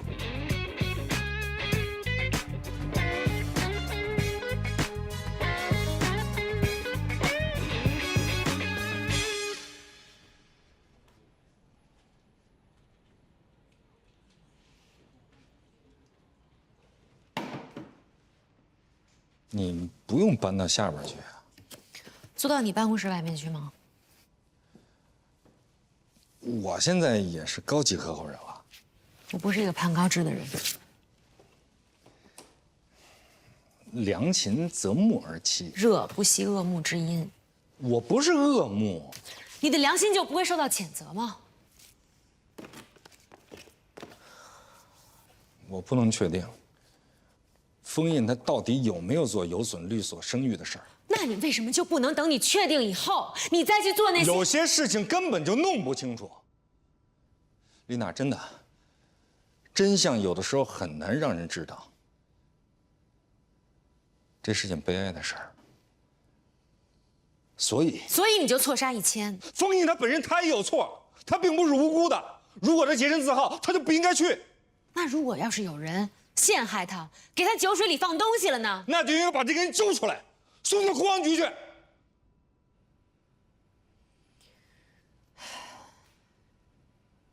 你知道我为什么不喜欢你吗？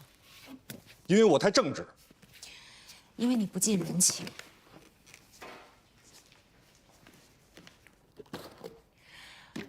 如果有人半夜出门被贼抢了，你就会说：“你为什么半夜出门？你半夜出门就是不对。”如果有人报警说自己被偷了，你就会说：“你怎么能让贼跑了呢？你怎么不能把小偷抓住呢？”哎，你等等，你的这个观点我听罗宾说过，责备受害者。啊，你是说你们是受害者，我是加害者是吗？不然呢？哎，为什么我赢了他输了，我就是加害者，他就是受害者？他赢了我输了，他就是胜利者，我就是失败者，什么意思啊？人心向背听说过吧？人心向着的，赢了就是胜利者，输了就是受害者。我明白了，你的心是向着罗宾的。我以前以为你以前以为我是一个攀高枝的人，对吧？谁赢了我就向着谁。你不是这样的人。我不是，你看错人了。不，我没看错你，你的确不是这样的人。我说的是一个肯定句，不是一个疑问句。你不是这样的一个人。你看错我了，我不是这样的人。我知道你不是。那我们为什么不能在一起工作呢？道不同不相为谋。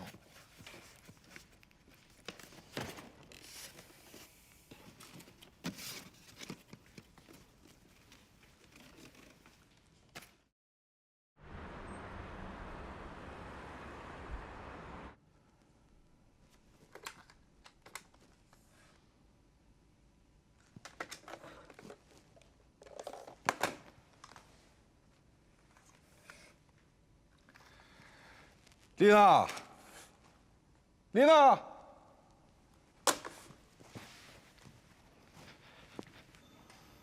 丽娜！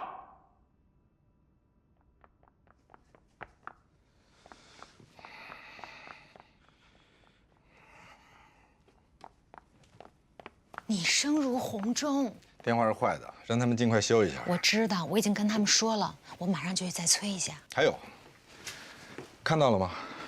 到处都是灰，能不能请人来打扫一下？这层本来就没有打扫人员，我已经在58同城上找了，专业打扫人员马上就到。我不管，打扫干净。黛西来了吗？我不知道，我待会儿去看一眼。看一眼。你电话也坏了吗？我桌上根本就没电话。我正在申请呢。之前那个桌子不是坐人的，是堆杂物的。好，太好了。你告诉他们，就让他们这么干吧，最好把我电话也拿走。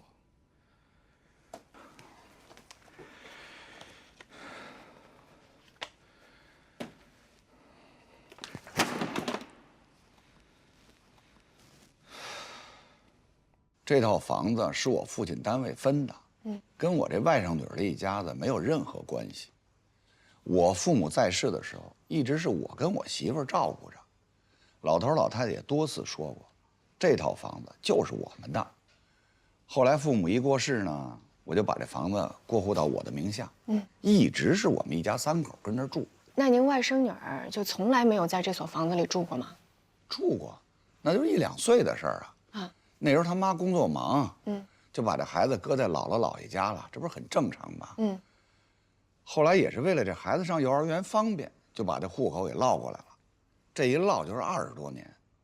后来我姐也没了，这外甥女也结婚了，她又生个孩子，也是为了她这孩子上幼儿园方便，把她这闺女这户口也迁过来了。当时我就有点含糊啊，我说这俩孩子户口都落在这儿。我就跟他们提过呀，但是他们向我保证，绝对不会占这个房子，也不会跟这儿住，还写了个承诺书。您看一眼。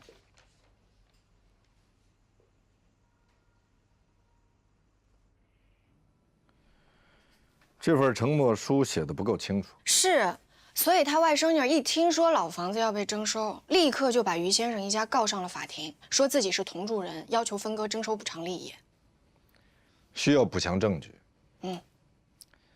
知道他外甥女儿和他外甥女的女儿住在哪儿吗？他们之前有福利分房吗？我问于先生了，他说他不知道，因为他们好多年都没联系了。要不是这次收到了法院的传票，他压根儿都已经忘了这茬。因为外甥女的母亲，也就是他的姐姐，我知道他外甥女儿的母亲就是于先生的姐姐。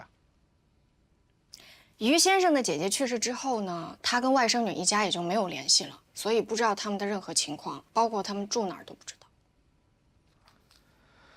如果实在找不到，那就申请法院依职权调查。忙着呢。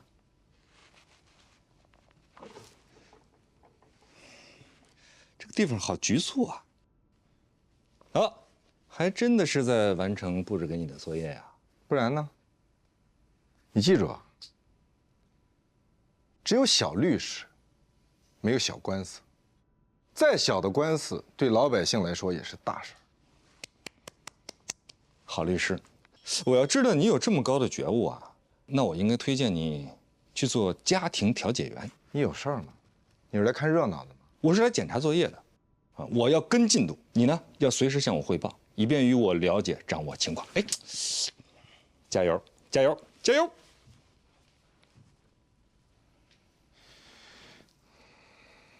罗老师，需要我帮你找个小人让你扎吗？我从不跟小人计较。回到我们的工作上来。好的。刚才说到哪儿？何先生，这是林肯新推出的大型美式豪华 SUV 飞行家，它配备了30项调节全体感按摩座椅，这可是业界独一份。还有，这28个扬声器是沉浸式的瑞威3D 音响，音乐质感超棒。来，您上车感受一下。爸，这车动力性怎么样？这车的动力是真没得说，它搭载的是3.0T V6双涡轮引擎，配合 PHEV 插电式混动电机，扭矩高达800牛米，秒杀超跑动力水平。哎，甭说了，就定这车了。好的，何先生，我去给您准备合同。好嘞，好嘞，谢谢啊。何老师好。哎，有事吗？没事，没事，没事，好。何赛老师，嗯。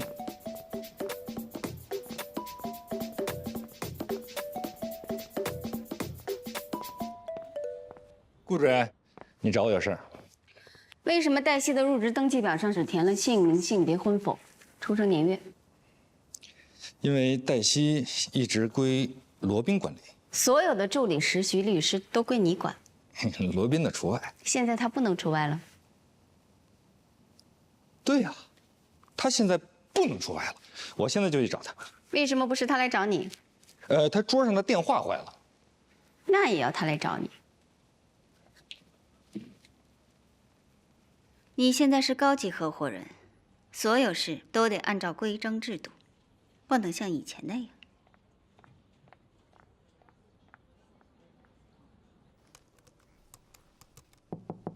进。罗宾老师，什么事儿？那个何赛老师让您去一下他的办公室。知道了。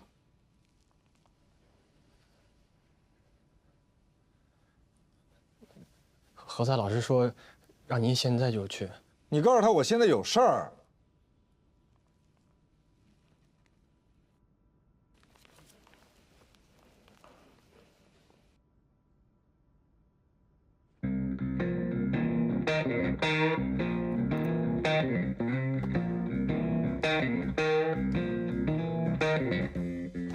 小伙子，有耐心。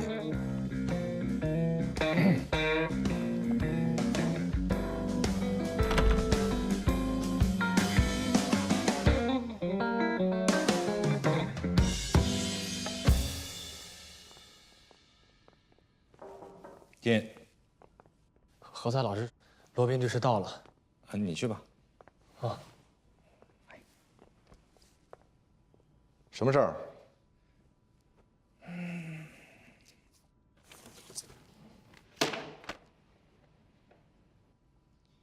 有什么问题吗？你没发现他有什么问题吗？我没发现有什么问题。为什么他的几乎所有的个人简历都是空的？啊，他是哪所院校毕业的？他毕业之后他从事了哪些职业？学历呢？学位呢？父母呢？兄弟姐妹呢？各种社会关系呢？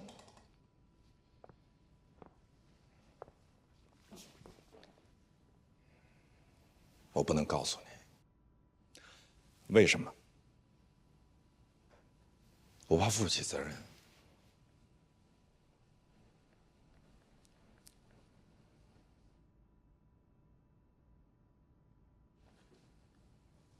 她是谁的女儿？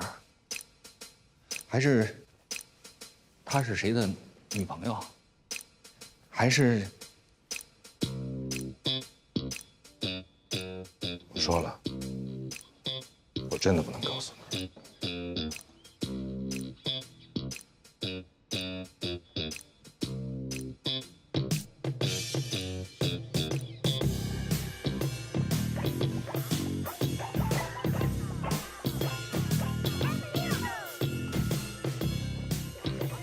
老李，嗯，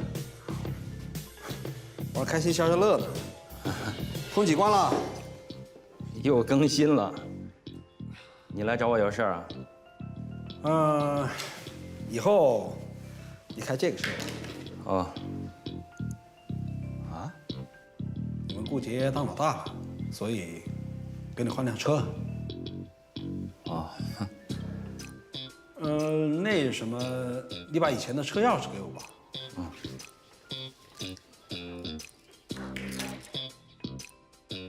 好，谢谢。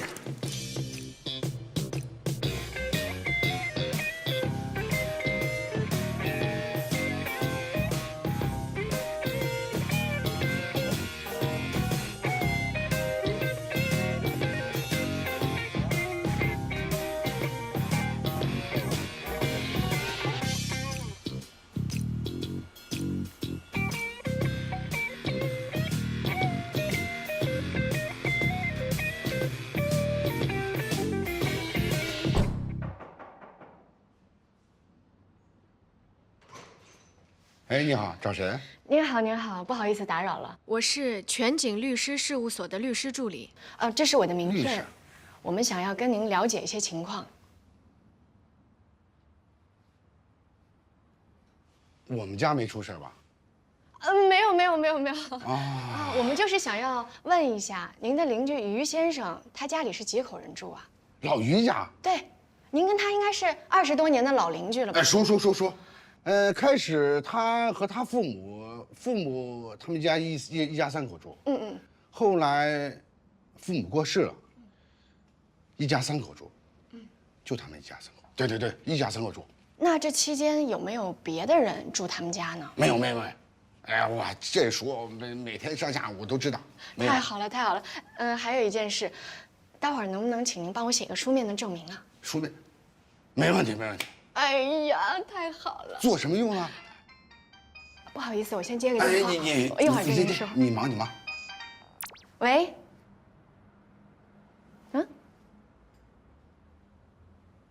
好，我知道了。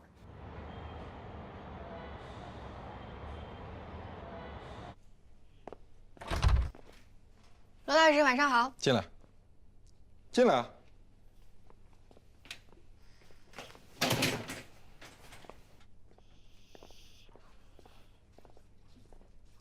哎呦，这就是你家啊？你从现在开始可以录音，以防我万一骚扰你，你缺乏证据。你也可以准备一下摄像头，万一被我讹诈的话，还能说得清楚。谢谢。我之所以叫你来我家，我知道是因为办公室太小了，是人太多了。这是什么？顾杰行车记录仪里的东西。这个不违法吗？你法治观念可真强。也是，您为了除掉他，才不管是不是犯法。是他为了除掉我，才不在意犯不犯法。不管他犯不犯法，我们都不应该把人家行车记录仪里的车是律所买的，配给他的。他现在是新的执行合伙人，所以我把我的车跟他换了，这不违法。而且行车记录仪也是律所的财产。对啊，有一件事情我一直想知道，为什么您的车会比他的车好啊？他可是律所的老人，而且还是创始合伙人。就因为他是创始合伙人，所以他的车买在先，所以是旧款。我是后买的，是新款，这有什么问题吗？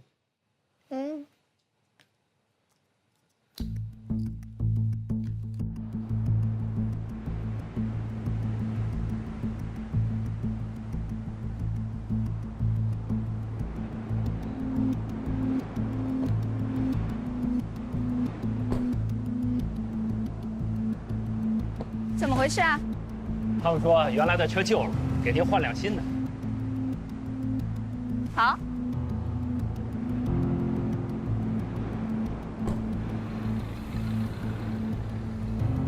根据 GPS 的行车轨迹来看，顾杰的车从会场离开之后，去了中海花园，15分钟之后离开，回了自己的家。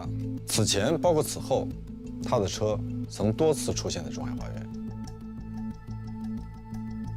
这是会场当时的照片和视频。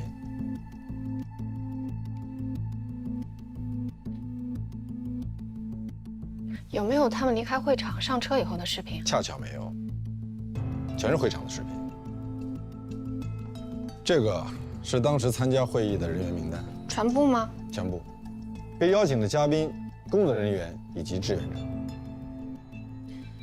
您可以确定那天在会场所有的人都在这张名单上吗？有没有可能，比如说，有人他临时带了一个朋友过来？我认为我们需要找的人就在这张名单上。为什么？直觉。您是想要我找到这个人？您认为这个人他住在中海花园，而且跟顾杰原本就认识？没错。那您为什么不去问顾杰老师的司机啊？让他直接在这些照片里辨认一下不就好了？顾杰的司机跟他是亲属关系。那您可以让封主任去辨认啊。他喝多了，而且断片了，有人在他喝的水里面放了东西。他在会场的时候总应该是清醒的吧？他跟顾杰老师一起上的车，而那个女孩当时就在车上，他能不知道他是谁吗？一个会议那么多人，请问谁能一下记得住所有的人？我可以呀，只要我见过，我就可以记住他。更何况我还跟他说过话，而且还跟他在同一辆车上。那只能说明你的记忆力超群，过目不忘，但是常人很难做到。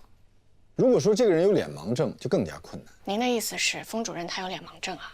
还是说他就是想让你把这个人找出来？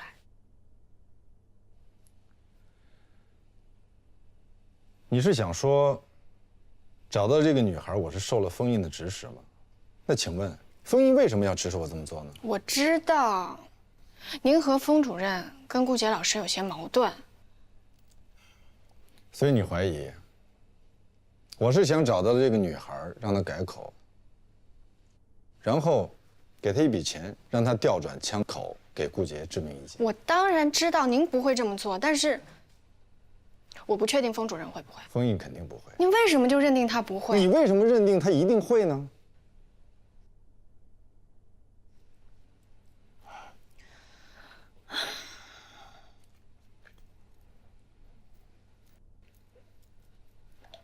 在我做交换生的时候，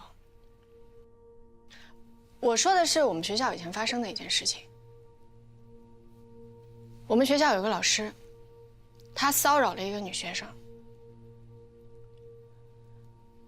那个被骚扰的女生后来难以忍受，就跟她的闺蜜吐槽了这件事情，于是她的闺蜜就曝光了这个老师。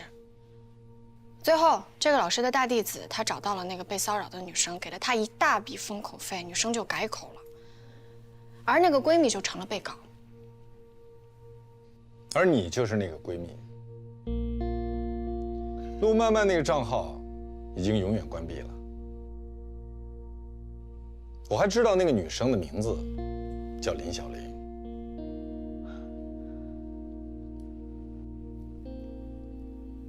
您什么时候知道的？我早就知道。那你为什么不说？跟谁说？我是说，您知道了，您为什么不跟我说您知道？你这是倒打一耙。难道你忘了你当初在我办公室是怎么跟我说的了吗？我没有学历。没有什么学历，硕士学历还是博士学历？本科。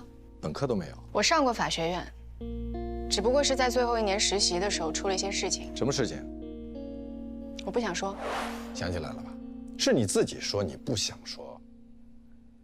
是我说的，我不想说。是啊，你自己说你不想说，难道我还要追着你问？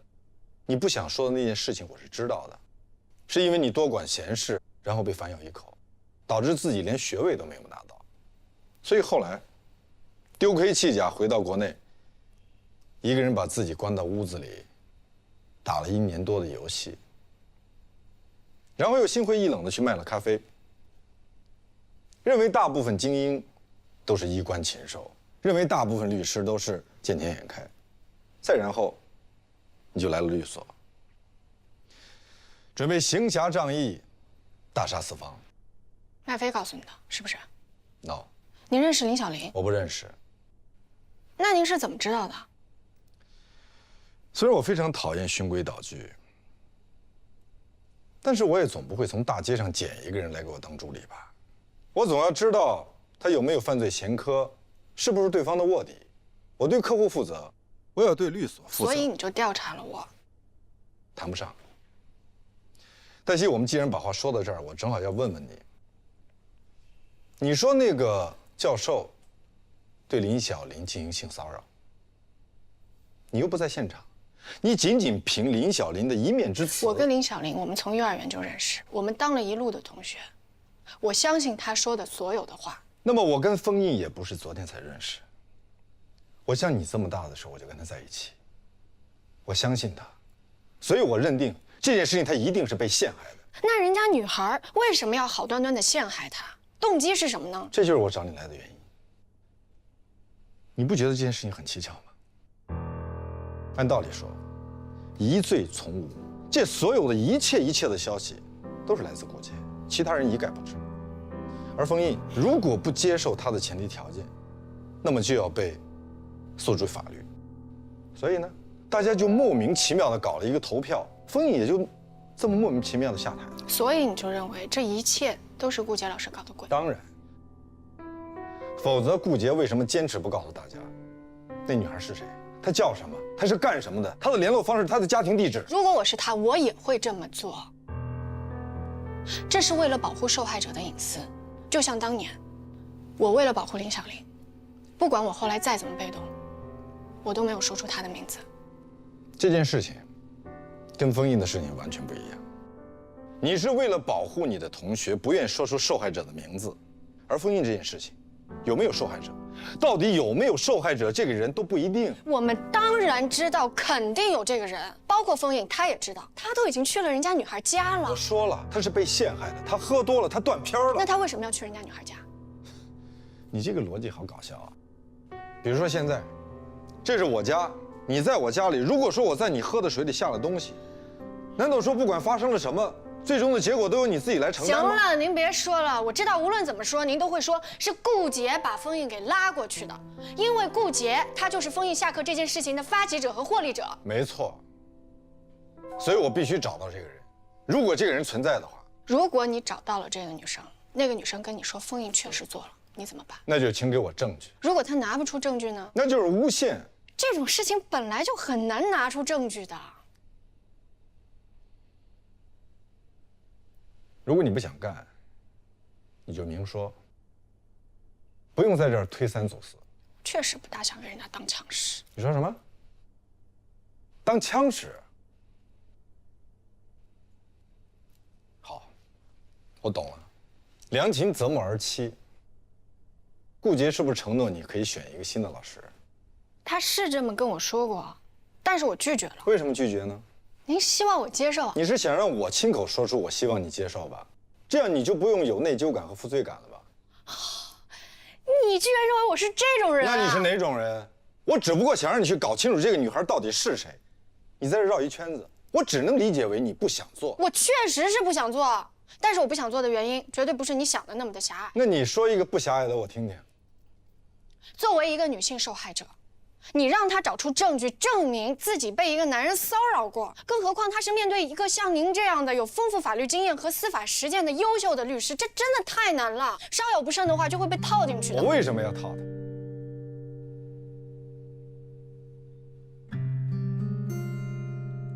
你给我出去！别生气，我一点都没生气。我这是在跟您探讨啊。不需要探讨，我自己可以解决。时间不早了，出去。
来，哎，小心啊！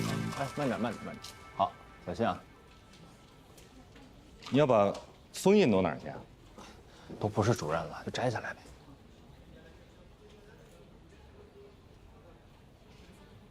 顾杰知道吗？工作得做到领导前面，你不能什么事儿都等领导开口，对吧？这我觉得吧，我明白，您放心，我一会儿就把您的照片放到罗宾前面来啊。我不是这个意思。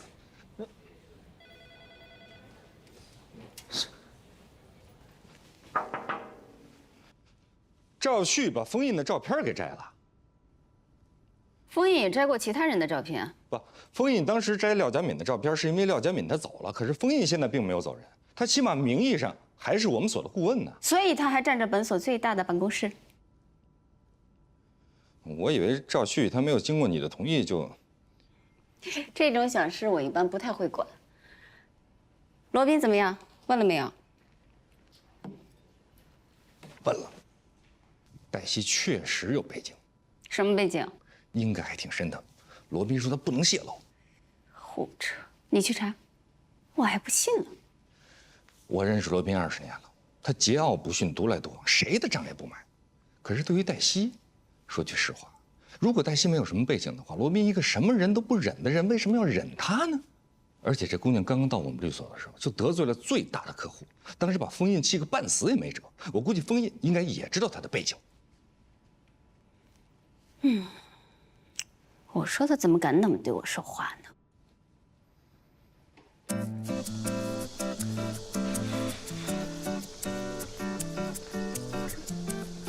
你说你个小玩意儿啊，我就知道你在这儿拔，跟你3天就拔3天，什么玩意儿啊？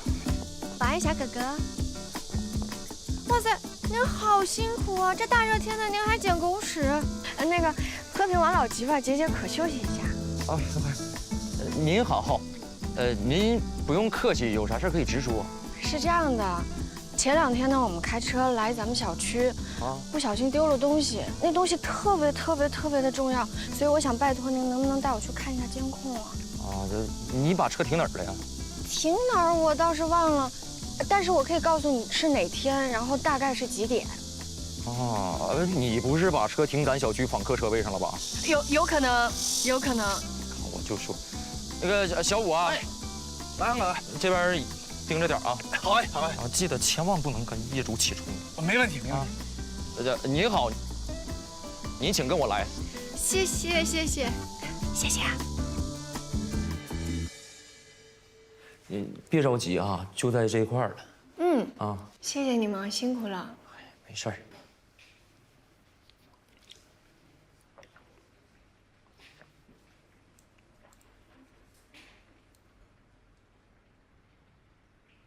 哎，就这个，对不起，不好意思，就这个，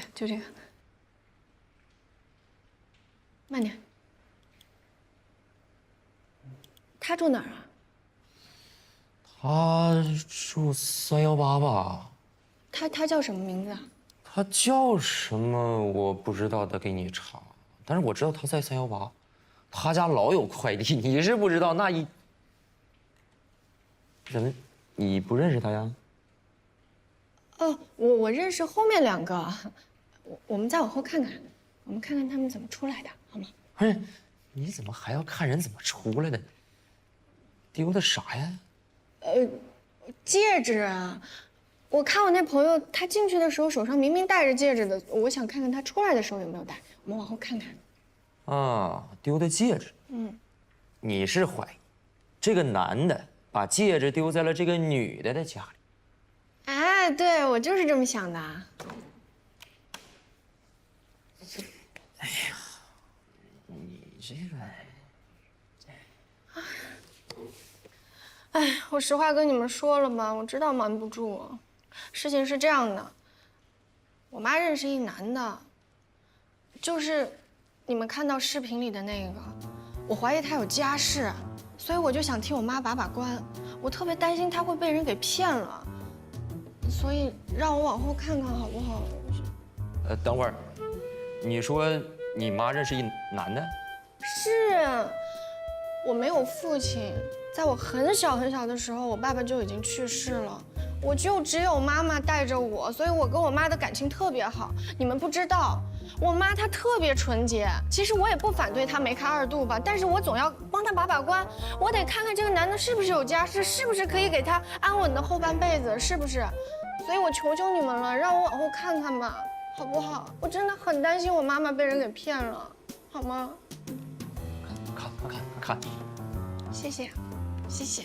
现在啊，这个世道也乱，骗子多，你回去也跟你妈妈说，让她多注意呀啊。好。您好，您什么事儿啊？我想来打听一个业主，他住几楼？几门几号？他叫黄觉，您能帮我查一下吗？那是不好意思，我们这儿啊不负责查人。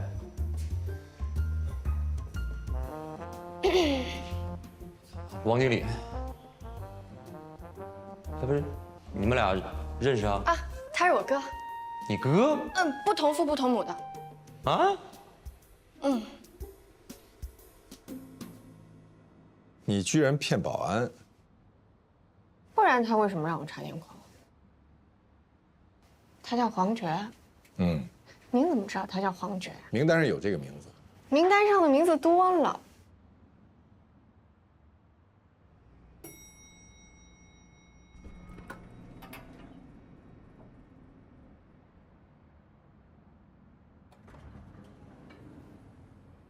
你去哪儿啊？您去哪儿？跟你的地方一致。我也是。那你按楼层啊？你怎么不问啊？女士优先嘛。根本就不知道黄觉住在哪层，对不对？我可以去找保安，让他调监控。行啊，但我也会去跟保安小哥哥说，哥哥你精神不是很好，容易控制不住自己，所以千万不能让你看监控，而且不能让你随便进小区、进楼道。那我也可以把她的照片发到网上，就说这是我偶然邂逅的一个女孩，我一直对她念念不忘，这是我的真爱人，我让广大网友帮我找到她。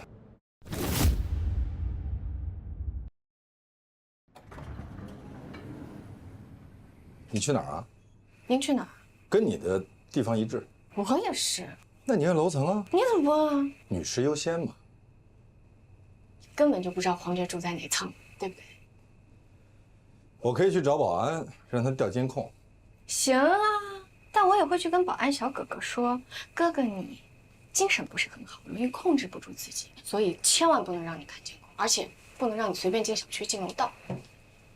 那我也可以把她的照片发到网上，就说这是我偶然邂逅的一个女孩，我一直对她念念不忘，这是我的真爱人，我让广大网友帮我找到她。行，我可以带你去找她，但是你得发誓，千万不能跟封印说出任何关于她的信息，特别是她的住址。为什么？我怕封印会找人去骚扰她。你就不怕我亲自骚扰她？你没那么无耻。谢谢夸奖。这不是夸奖。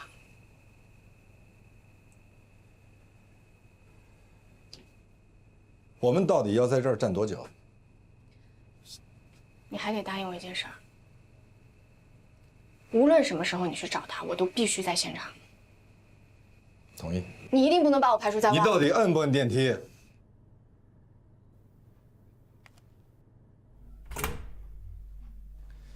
你好，我是罗宾，全景律所的律师，黛西我的助理，有些事情，我们想找你谈一谈。对不起，我没有时间。我知道你做了什么，我们谈谈对你有好处。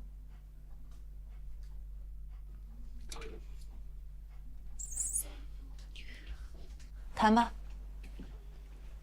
为了确保你我的利益，我们这次谈话需要录音。你也可以录。我那有，随时录。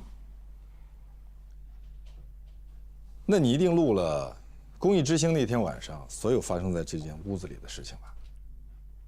我只给你们5分钟的时间。你把那个监控视频复制一份给我们，用不了5分钟。这涉及到个人隐私。你涉嫌诬陷。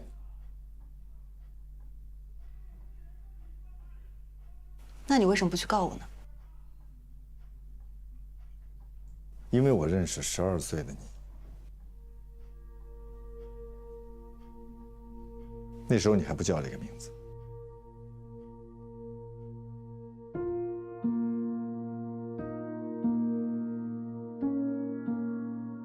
这些我想你应该都还记得吧？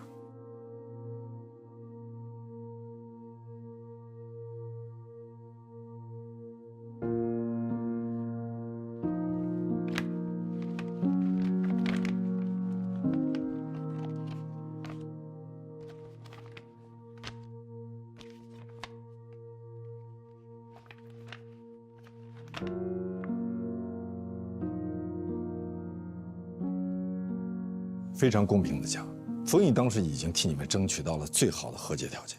对，你们当初就是这么说服我妈妈的，所以她签了这个协议，拿了钱。没过多久，大家都知道我们拿了钱，我们再也得不到任何的同情，包括伤害我们的那家人，没有跟我说过一句对不起，也没有过半点的歉意。你们管这个叫最好的和解条件是吗？但这个事情你真的不能怪律师。那怪谁？我们原本是受害者。就因为我们同意和解，我们拿了钱，大家就可以造谣，说我们是故意讹钱。我爸爸当时已经病重了，我妈原本不想把这件事情告诉他，但是后来我爸知道了这件事情，他跟我妈大吵一架。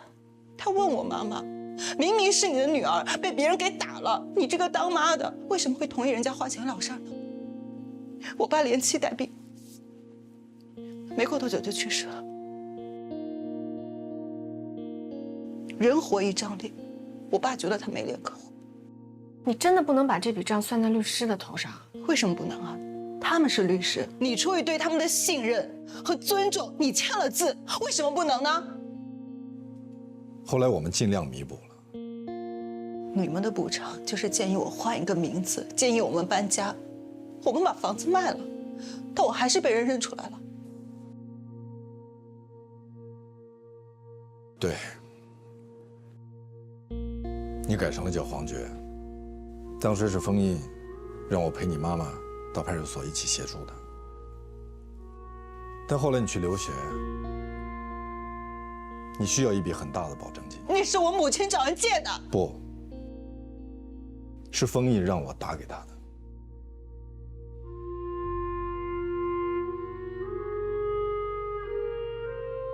这是汇款凭证。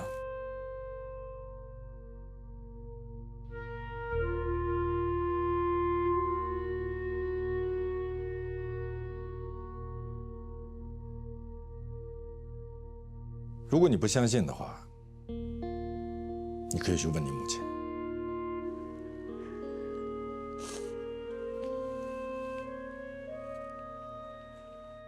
我现在一周去看我妈一次，她已经连我都不认识了。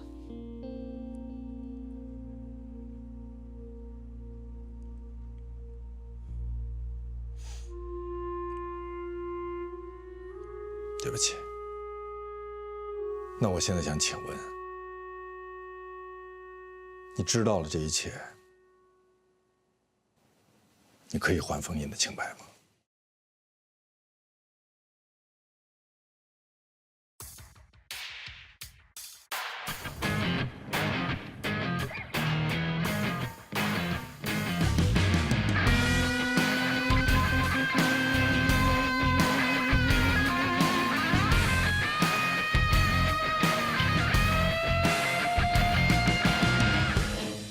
以后见我需要预约。我刚从黄觉那儿回来，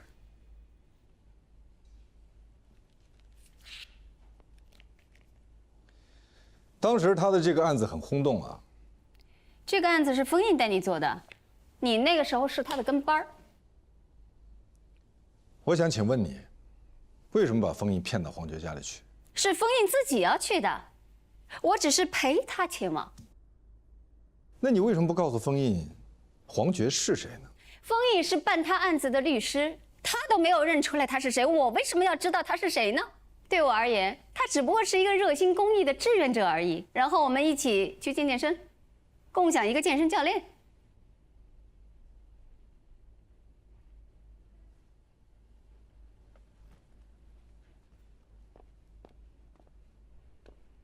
我母亲大部分时间都是糊涂的，但我知道他对当年的和解协议一直耿耿于怀，觉得自己上了一个律师的当。顾姐就跟我说，解铃还须系铃人，如果封印能跟我母亲道个歉，也许他就能解开心结，唤醒记忆。所以那天他就把封印带。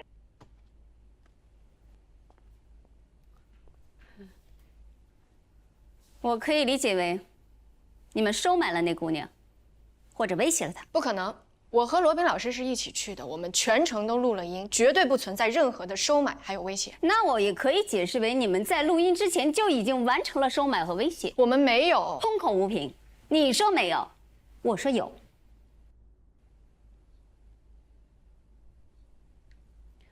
事实上，那天晚上，封印和黄觉到底在那个屋子里发生了什么，我们谁都不知道。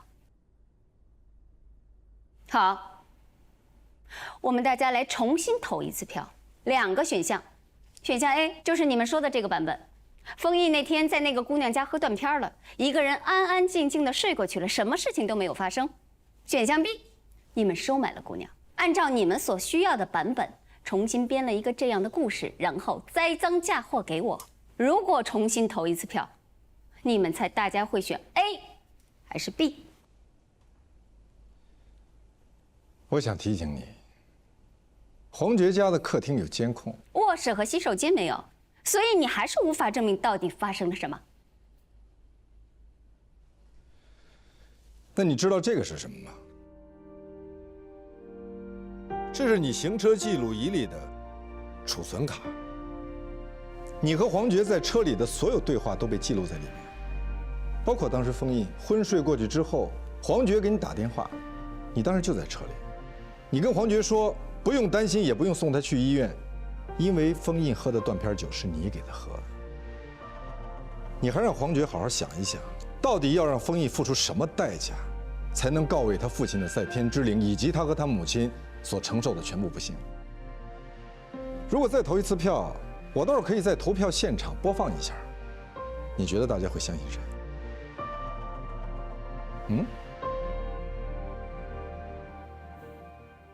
你真卑鄙，是你换了车。人为了达到正义的目的，尤其是当遭遇的对手比较没底线的时候，不得不做这么1、2件看起来不太高尚的事情。这是你在做实习生的时候我教给你。没错，所以谢谢，我一直铭记在心。现在我也给你2个选项：一，因为你的身体原因回家休息；二，你也可以仍然待在这个律所，但是你的这间办公室要换一下。你还真是睚眦必报。我还没说完，不管哪个选项，你都必须要跟大家说清楚，这件事情是你弄错了，没面子。我也可以给你提供一个比较体面的版本，比如说，你就说你接到了一个匿名的投诉电话，然后你就当真了，可是没想到这居然是一个愚人节笑话。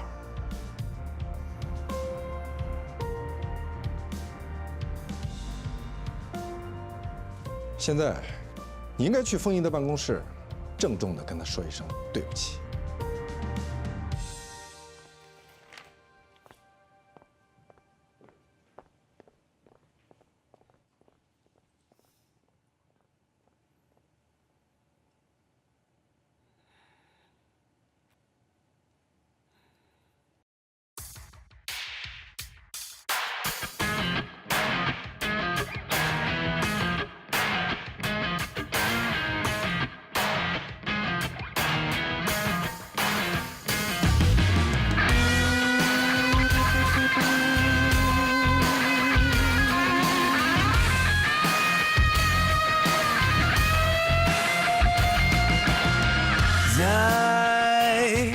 叫做一场没有终点的梦，又能怎样？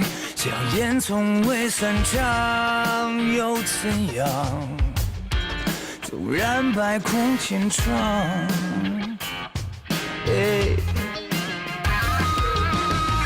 只能够战胜残酷，只能去劝阻迷途，他要走的每一步，不犹豫，不彷徨，这夜的星光将是模样，用善良捍卫原则立场。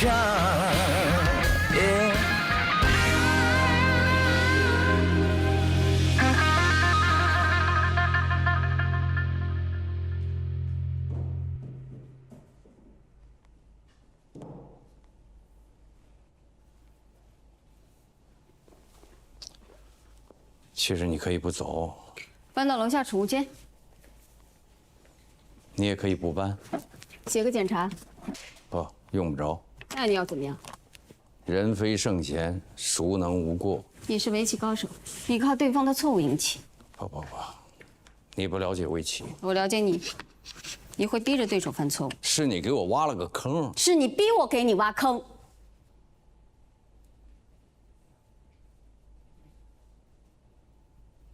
是我跟你共同创建的全景律所，你不善交际，不爱应酬，你不敢自己开律所，是我说服你。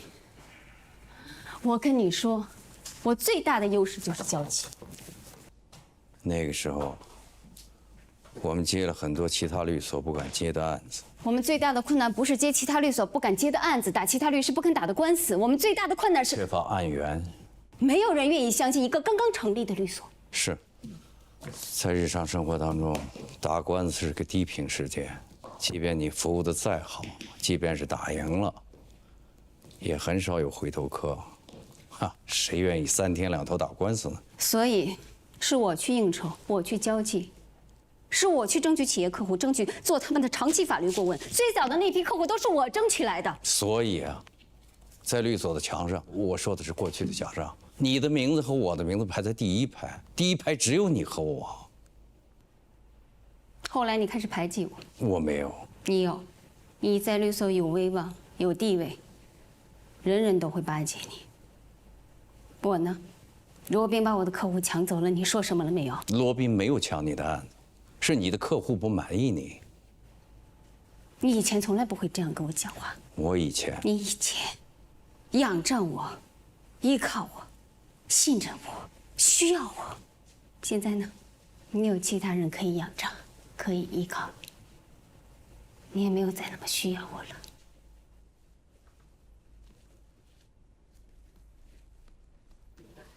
我很后悔，我把我最美好的青春，我最好的时光全部贡献给了全景。现在全景人丁兴旺，兵强马壮，我也没有什么再可以给他的了。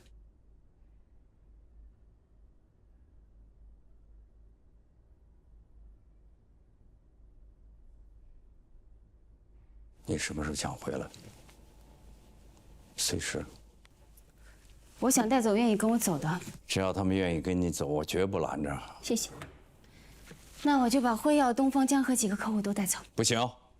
你刚刚说还可以的。我以为你说的是带走律师。我当然说的是客户。当然不可以。为什么不可以？他们是我的客户，是我辛辛苦苦维系多年的。所有的客户都是全景的。他们之所以成为全景的客户，是因为我在全景。你太高估了自己了。我可以证明给你看。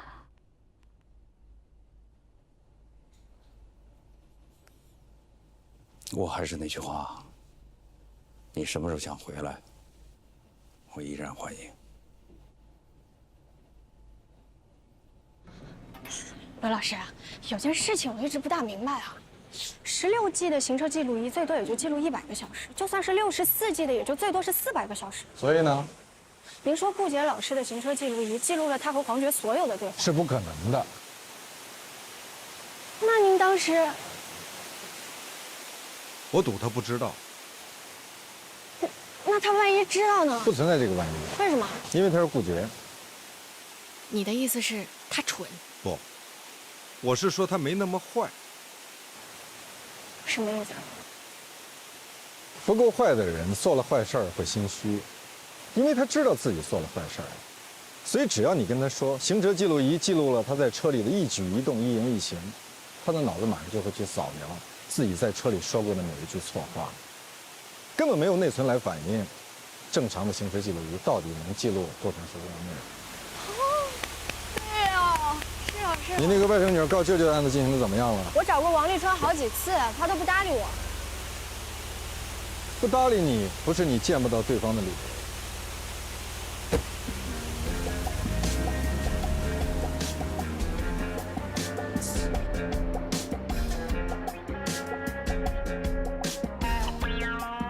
贝蒂斯橄榄油，西班牙的皇室用油，几百年的品质保障。您看一下，这可是原装进口的，不仅食用健康，还能美容护肤呢，最适合您这样的白领。哎，我想问一下，这个发票能办化工用品吗？不能，您买什么开什么。哦，不行，谢谢啊。哎，您后面排队啊，我不是来开发票的。啊，您在这签个字就行。啊，这里是吧？对对对。哎，好嘞，这卡您拿好。好的，好。您好，这是我的名片，我之前给您打过电话。黛西助理。什么事儿？是关于您告您舅舅的那个案子。对呀，法院已经立案。你舅舅想要找你商量一下。这事儿没得商量，除非他给我一半。您姥姥姥爷在世的时候就已经说了，这房子是归您舅舅的，而且您跟您妈都已经签了承诺书，说保证不要这个房子。那不是我的签名，我妈也不在世了。你好，这儿能开发票吗？开发票您那边扫码自助。好，那边。你呢就别在我这儿磨叽了，磨叽也没用。他要不同意呢，咱就法院判，法院判多少就多少，都别废话。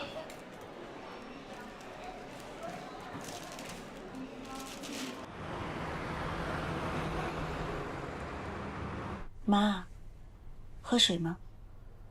你怎么叫我妈？我不是你妈。那你是谁的妈妈呀？黄觉。我就是黄觉啊。你是黄觉？想起来了吗？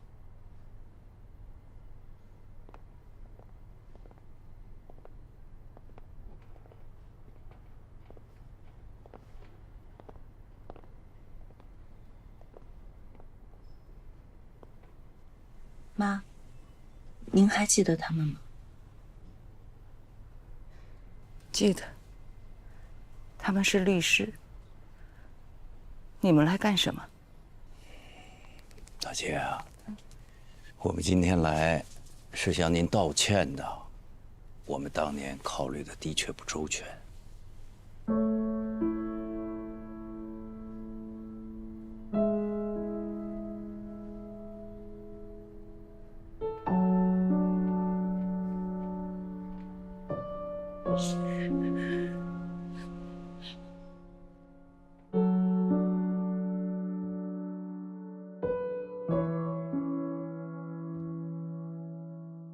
他那外甥女油盐不进，还说什么来着？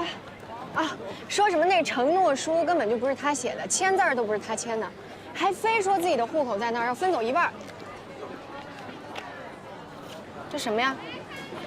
这是王立春在南菜园拆迁时作为托底安置对象的材料。那他就不符合老房子共住人的条件了。没错。哇塞！哎，你哪儿找到的呀你？我厉害呗。你太厉害了！我请你吃饭，你点吧。哎，别，你帮我，应该我请你才对。于叔是我爷爷的老朋友啊，想吃什么随便点啊，自己画。那我点啦，那我可随便点啦。我以前对您有误解。我那个时候也是年轻气盛，急于求成，所以后来啊，就一直积极热心公益事业，尽量不做一个无情的法律人。尽管有的时候义不容情。顾杰他是受了我的影响，我老在他面前说您的坏话，尤其我到医院来看我妈，我特别难受，所以我情绪化的时候，我就跟他说，我想报复。但其实我我就是想发泄一下。哎，我懂。其实我和顾杰也是多年的交情。哦，对了，当初您借我们那个钱，我们到时候怎么还给你？那钱不用还了。不行，那个钱一定得还的，这样不可以。这样吧，如果你非要还，那你就找个公益基金，捐给需要的人好了。好，我们走了，再见。谢谢，再见。再见。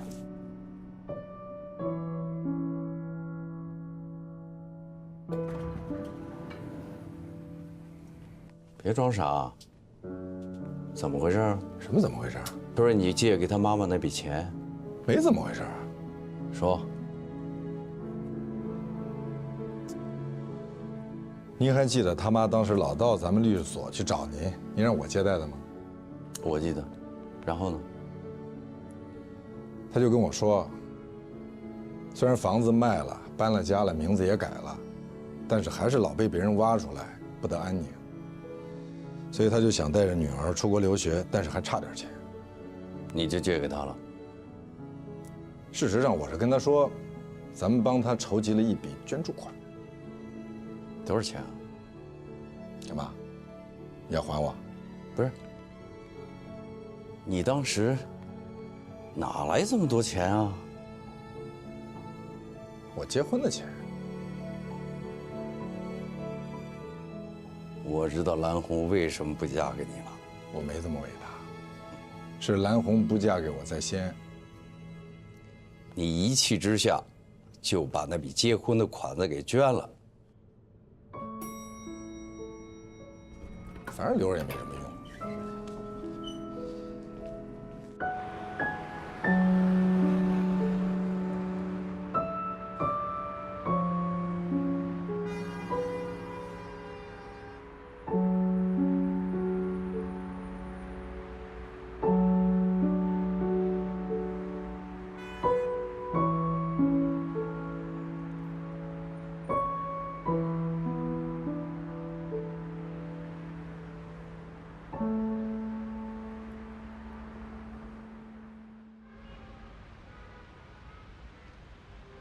蓝红应该付给我们1650万。老大，温馨提示一下，这是何塞的客户。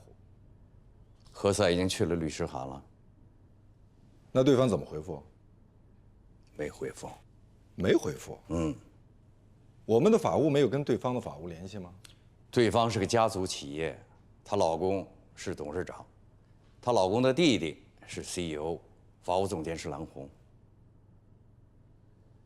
那何塞打算怎么做？起诉他们。不，我不赞成。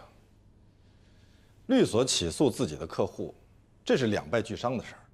不起诉，那就只伤我们这一头。对不起啊，刚才门开着，我就自己走进来了。我正好听见你们在谈论我的客户。对于这种没有诚信的客户，我们就应该起诉他，让所有人都知道他们的丑恶行径。正好听到，好巧啊！你在暗示我偷听你们谈话，不然呢？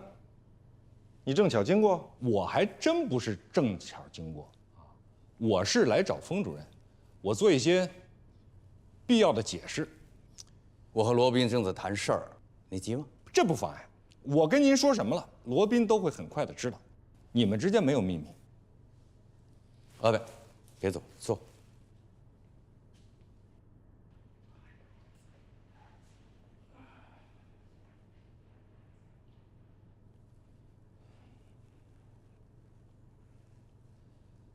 之前，之所以我站在了顾杰的一边，是因为我认为当时顾杰说的是有道理的。在很多事情没有弄清楚之前，我也认为，您当时不适合做律所的执行合伙人。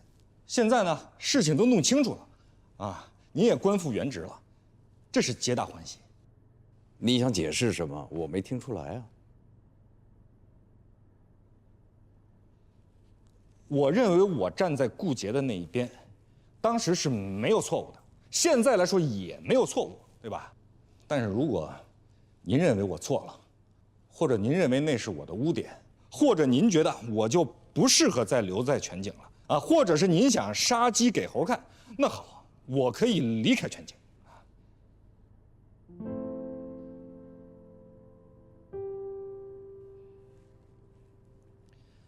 事实上，顾杰也跟我说了，如果是我愿意，我可以跟他一起做创始合伙人，再去开一家新的律所。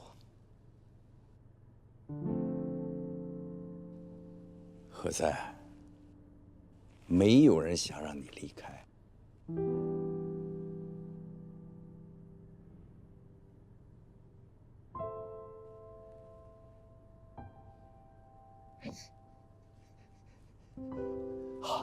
好，那我就继续留在全景，我发光，发热。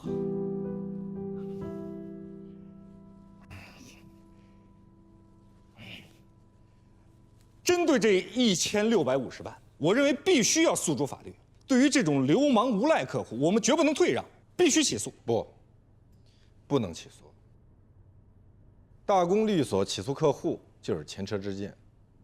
虽然官司打赢了，钱也要回来了，但是他们客户及其所属的所有子公司，跟他们的乙方公司和他们有生意来往的合作伙伴，全都跟大公律所解除了法务合同。和他们失去的相比，他们要回来的那一点点根本不值一提。我还没说完，这还没有算上大公律所所损失的声誉。律所起诉客户耍赖，客户指责律所不专业、不敬业。不敬业怎么给他们把官司打赢的？那是因为客户认为他们本来就占理，就应该赢。蓝红可不敢跟我说这话啊！他的这个官司1审、2审都输了，直接告到了高院，是我帮他们打赢的，所以他们才跟我签了长期法律顾问合同。看来你根本就没有听懂我在跟你说什么。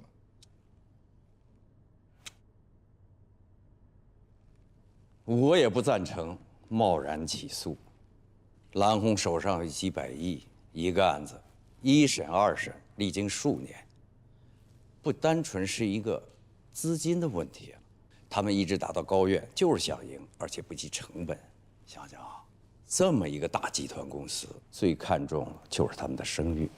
你们俩再商量商量，打官司是最后的手段，看看能不能除了这个最后的手段之外，还有没有其他的解决方式。那要想办法先去了解了解，到底卡在哪儿了。卡在你前女友那儿了。哎，也许你去能把这钱给要回来。你给我滚出去！这是封主任的办公室。那也滚出去！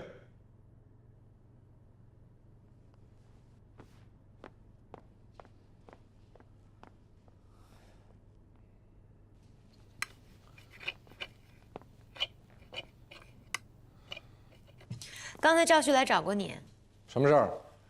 他想跟你解释一下，之前不是他想要占你的办公室，是顾杰安排的。那他的意思是，别人非逼着他占我的办公室？我也是这么跟他说的。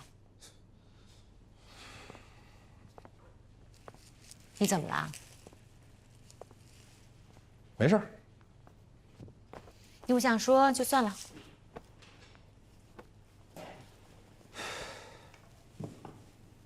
老大交给我一件棘手的事儿，非常头疼。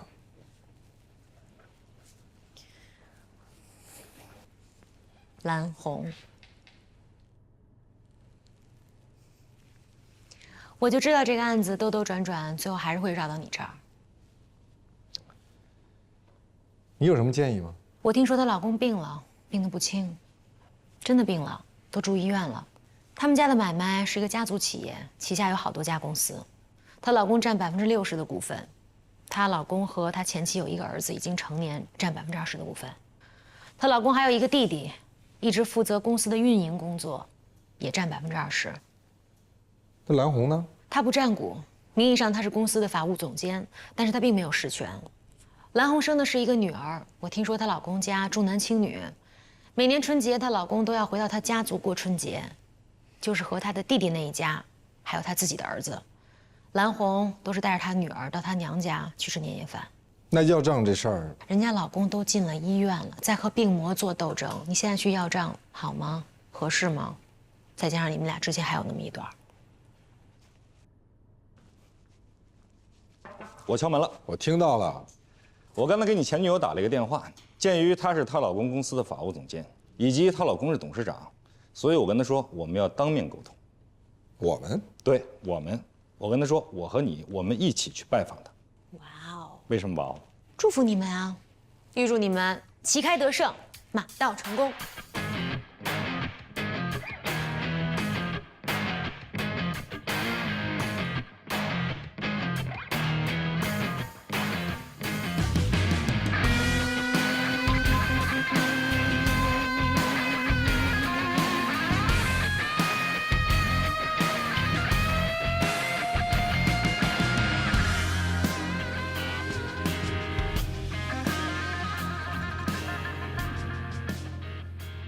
罗宾哥，我姐在里面等你呢。哦，何塞，我同事，蓝红的妹妹。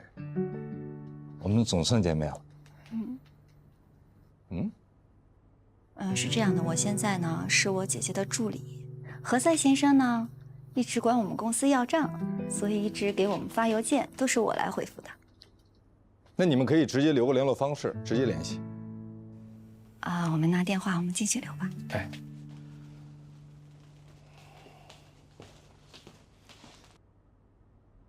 你们是来下最后通牒的吧？我们是来送温暖的，我们是来送温暖的啊。董事长的身体还好吧？这个要问董事长的亲弟弟。兰兰，我说的是实话，他弟弟都不让你去医院呢。那是因为医生说了，脑梗病人容易激动，他生怕他哥见着我跟孩子会太激动了。那现在公司是谁在管理啊？他弟弟。他除了这个弟弟之外，还有没有其他的兄弟姐妹？他父母还在世吗？何塞，你过分了吧？不，我就是提示你一下。你看，如果说你丈夫这边家庭成员还有家庭结构比较复杂的话，那么一定要尽早把遗嘱确定好。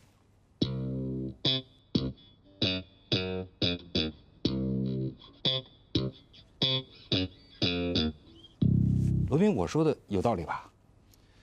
哎，对了，你们俩的联络方式留了吗？我扫您。哎，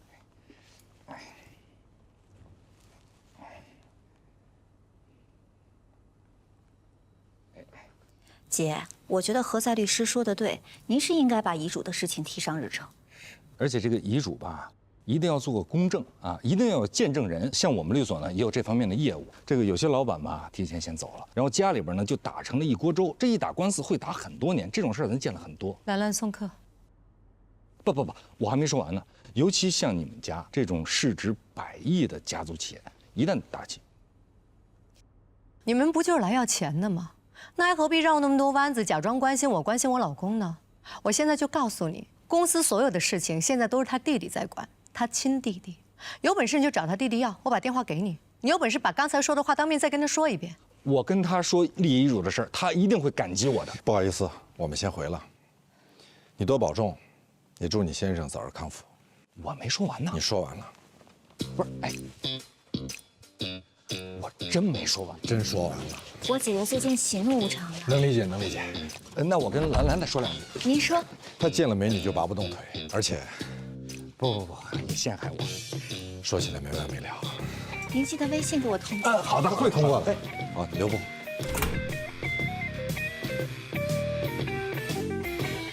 不是，我话还没说完呢，你干嘛把我拉出来？等你说完，人家就该把你赶出来了。不是，那咱那1650万呢？我现在知道你为什么要不回来了。哎，咱俩一块儿来的，我也没见着你占上风。我们不是来为了占客户上风的。作为律师，不能只讲客户爱听的话。那你也不能人家不爱听什么你就说什么吧。我就不明白了，你说他也是律师，他为什么反应这么大呢？人家老公还躺在病床上，生死未卜，你就再跟人家聊遗嘱。不是，那什么时候聊啊？死了之后聊啊？这遗嘱有死了之后聊的吗？啊，不都是活着的时候聊吗？对不对？你再说了，他死了之后，那跟谁聊去？死了之后聊的遗嘱，那法律，他能承认吗？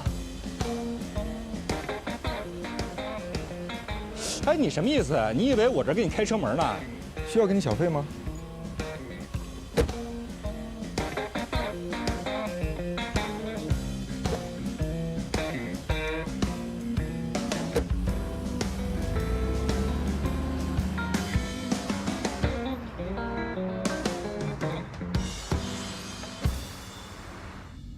你就不觉得奇怪吗？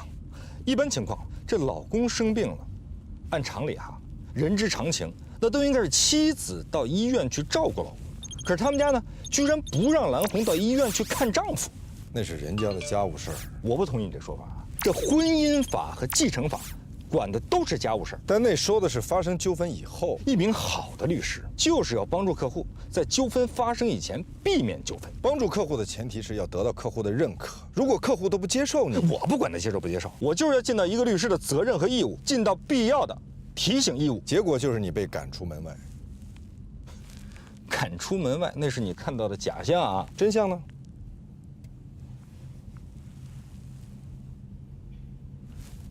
真相。何塞律师，特别感谢您。我姐姐情绪不好，请多谅解。您的提醒非常有必要。她刚才给孙超越，就是我姐夫的弟弟发了微信，要求前去探视，结果被告知姐夫今天转院。我们问转到什么医院也不告诉我们，所以我们也有一些不安。不知道你有什么建议？听见了吗？这就是蓝红的妹妹兰兰给我发的微信。你要听一遍吗？首先啊，他就表示了对我的感谢，而且请我谅解，而且希望得到我更多的建议。那么你打算给出什么建议呢？我马上就会让你知道。兰兰女士，首先呢，感谢你对我的信任。我给你的建议就是，干什么你？先说给我听听。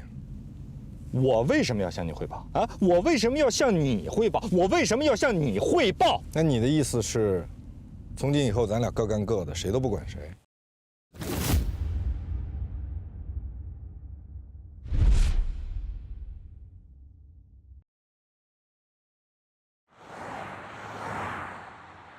这就是蓝红的妹妹兰兰给我发的微信，你要听一遍吗？首先啊，她就表示了对我的感谢，而且请我谅解，而且希望得到我更多的建议。那么你打算给出什么建议呢？我马上就会让你知道。兰兰女士，首先呢，感谢你对我的信任。我给你的建议就是，干什么你？先说给我听听。我为什么要向你汇报啊？我为什么要向你汇报？我为什么要向你汇报？那你的意思是，从今以后咱俩各干各的，谁都不管谁？我不是这个意思。咱俩是搭档，我应该知道你要干什么，但是你也可以知道我要怎么做。好，既然你不愿意让我知道，请便。我没有说不愿意让你，我不想知道了，但是请你给他发文字，不要让我听见。你必须听。我不想听，不感兴趣。我不管你感不感兴趣啊，这是工作。我们俩在同一条船上，我们要同舟共济。你听着啊，我给他的建议就是：首先要想方设法找到孙浩瀚所在的医院，然后直接过去。第二点，就是要及时的掌握孙浩瀚目前的病情。第三点，你见过孙超越吗？什么意思？你不会不知道孙超越是谁吧？我当然知道孙超越是谁，是你前未婚妻的小叔子。他是拖欠你律师顾问费的浩瀚超越集团的总裁。可是他哥哥才是董事长。你见过他哥哥吗？当然没有了。你说的这么理直气壮，我还以为你见过。他太太都见不着的一个人，我到哪儿去见他呀？那这么长时间，你一直在跟谁联系？公司法务。那你为什么不让公司法务联系你们俩见面呢？因为法务总监是蓝红，他不允许。法务总监是总裁的嫂子，总裁是法务总监的小叔子，两个人呢面和心不和。合着你这么长时间不停地给人家公司发律师函，连人总裁的面都没见过，这有什么新鲜的呀？人家是一公司的总裁，对吧？又不是公园门口的大石狮子，你想见就见。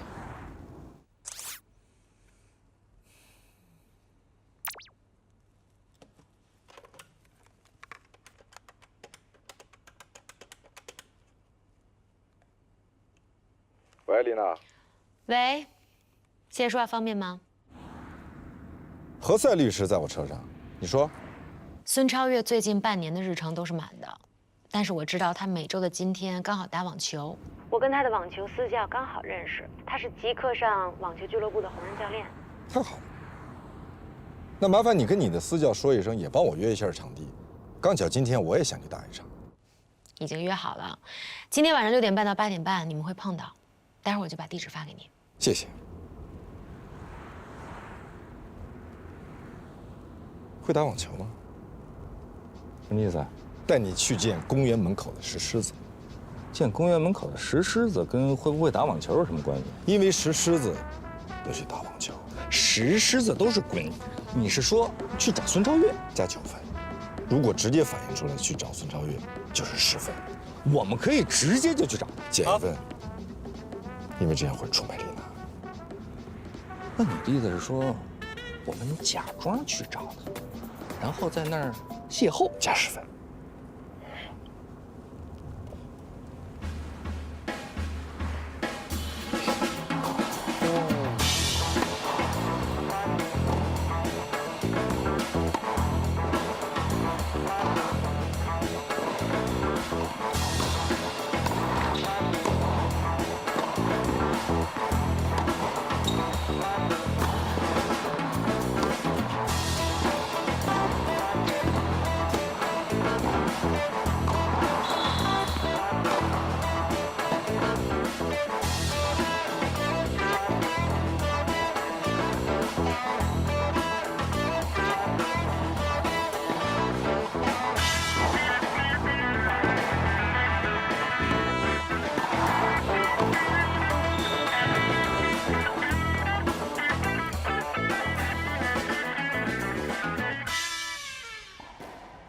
哎，孙总，幸会啊。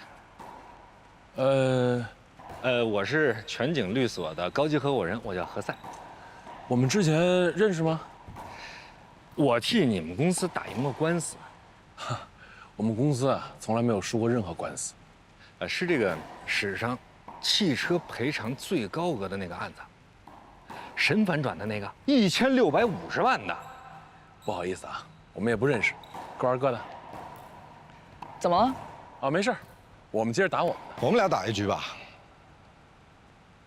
如果你赢，你原本该付我们的1650万法律顾问费，我们可以不要了。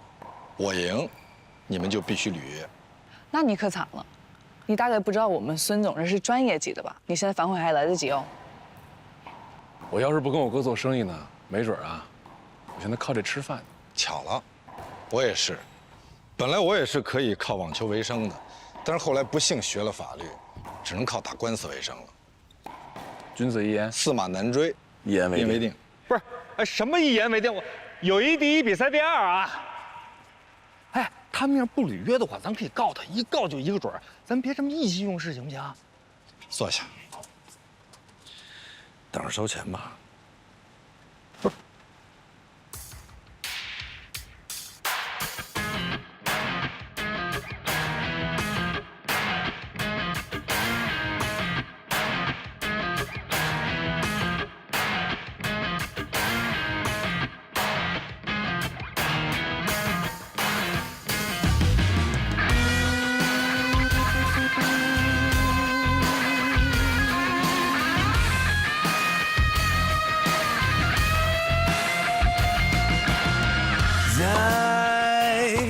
叫做一场没有终点的梦，又能怎样？硝烟从未散场，又怎样？纵然百孔千疮，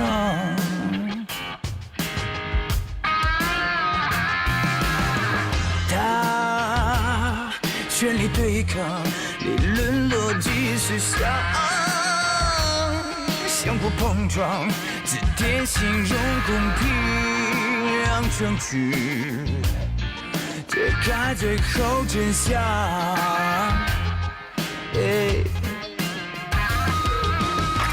只能够战胜残酷，只能去圈住迷途。他要走的每一步，不犹豫，不彷徨。这夜的形状，长什么模样？用善良捍卫原则立场。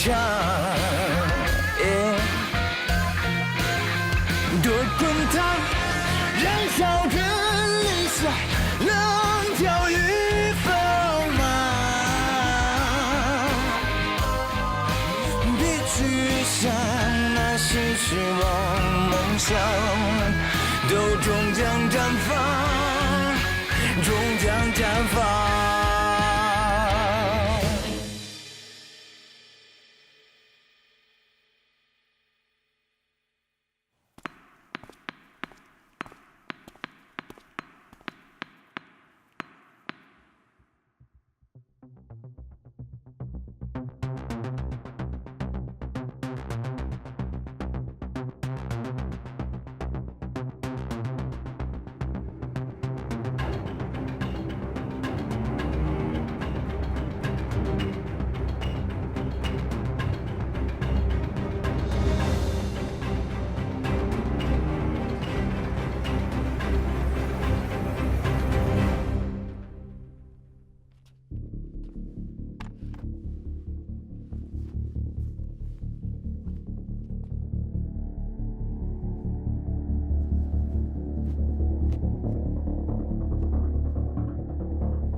燕大姐，你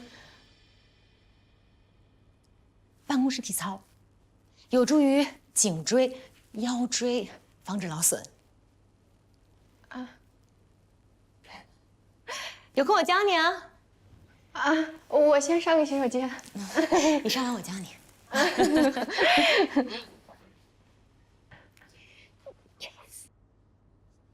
哎，你们全景给你多少钱呀？我们律所采取密薪制，薪酬保密。我的意思是说呢，要不然这样得了，你呢来我们浩瀚超越，全景给你多少钱呀？我乘以2。你们有法务总监，众所周知，是你们董事长太太。女人呢如衣服，兄弟啊才亲如手足呢。我哥呢肯定听我的。听你的，他也是董事长，在法律层面上来讲，董事长说了更算一些。我哥现在呢病得连他自己是谁啊都不知道。说真的啊，说认真的，考虑考虑。这事儿呢，以后真是我说了算。那就等你到说了算的时候。不是，现在也是我说了算。那之前的钱为什么不付呢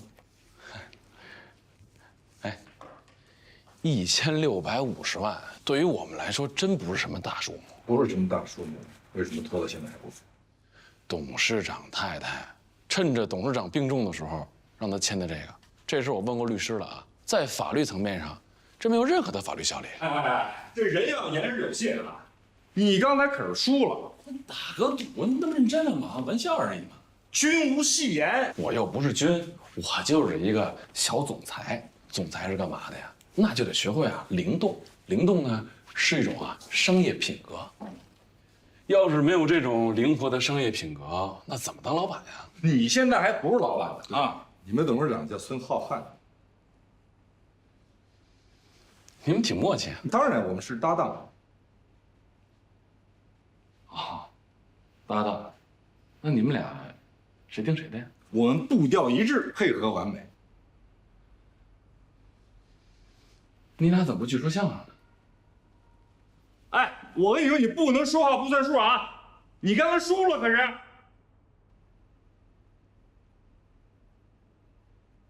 我对我之前对你的一些不当言行表示道歉。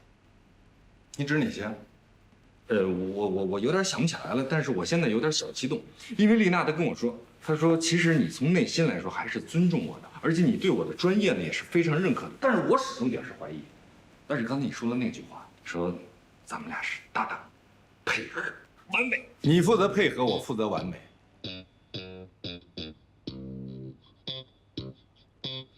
我在车里等你。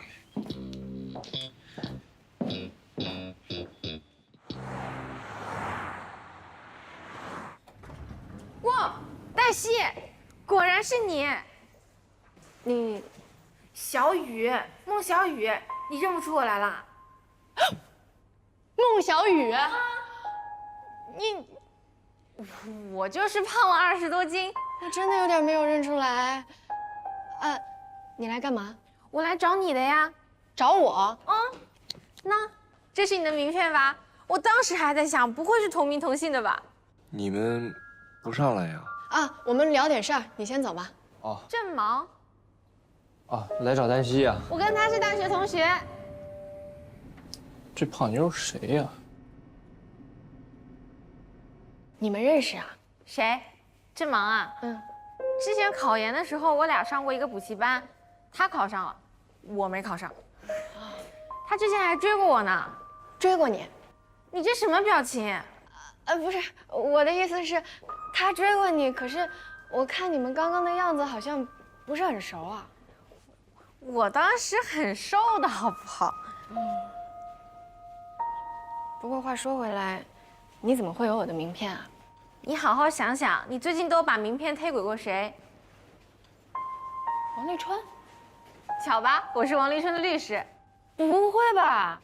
我记得王立春的律师好像叫王丽。对，就是王丽，栗树的栗，是不是？我对他印象特别深刻，我给他打了无数电话，他就是不接。我还心想着说，改天要到你们律所专门去找他一趟。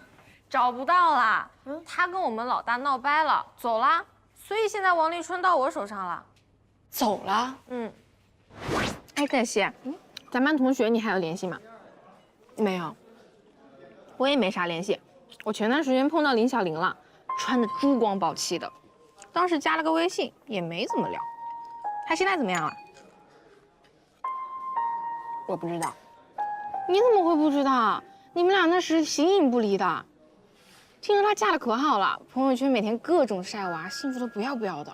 哎，王立春他们家的托底安置材料你看了没有？我还特意问了王丽，她跟我说，王立春根本就没有跟她讲过这档子事儿。你看看我们的客户都是什么素质，都不跟我们说实话。他是怕告诉你们之后，你们会告诉他，他根本就不符合老房子共同居住人的资格。现在知道自己理亏了，这不找我来跟你们谈和解吗？是他告的他舅舅，他撤诉不就行了吗？撤诉是不可能的，撤诉了就1分钱都拿不到。那万一没输那么惨呢？不还能分到一点吗？他一点儿也分不到。哎，反正你就跟你们客户去说，我们这边想要和解，那和解的成，和解的不成，不影响咱俩关系不就行了吗？行，那我跟我客户好好说说，希望可以劝他舅舅和解。那我就提前谢谢你啦。不客气。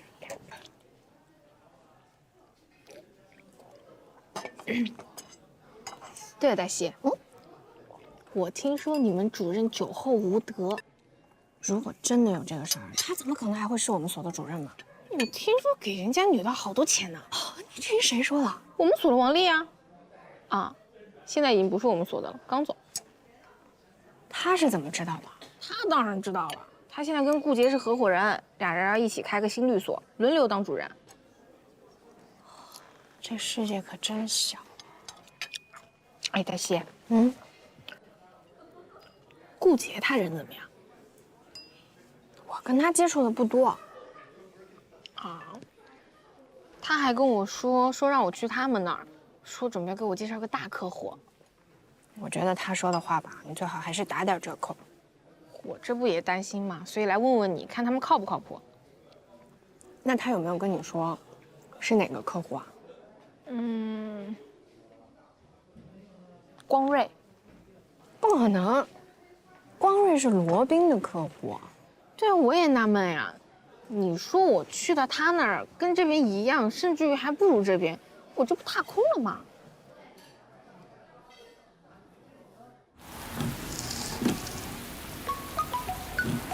喂，喂，罗老师，我有急事儿跟您说。电话里说不清楚，您在哪儿啊？我会去找您，真的特别急，要当面说。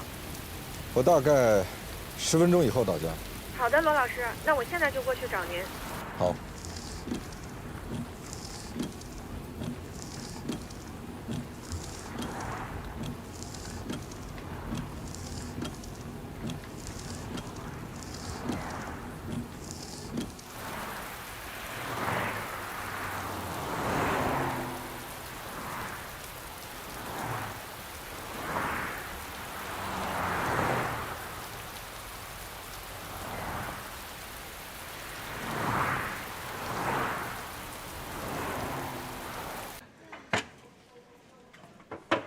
谢谢。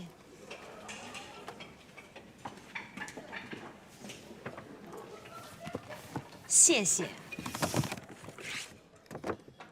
如新洗脸仪特别好使，你试试。我终于知道你为什么不结婚了。别瞎想啊，跟罗宾没关系。真的没关系？真的没关系。那我上了呀。你上吧，赶紧的。那你帮我们再约这场球呗。没问题。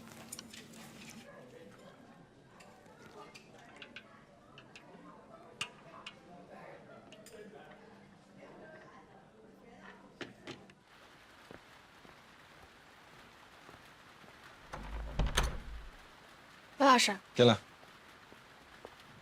什么事儿电话里说不清楚？我听说你有一个客户要换东家了。哪个客户？光瑞。听谁说的？我一个同学，我们在吃晚餐的时候，他让我帮他打听。你等一下，我给你拿个毛巾。你可真够敬业的，连夜跑我这儿来打听。谢谢。其实我还有别的事儿。什么事儿？你说。我那个同学吧，他是我大学同学。我们大学的时候呢，在一起住过一段时间宿舍。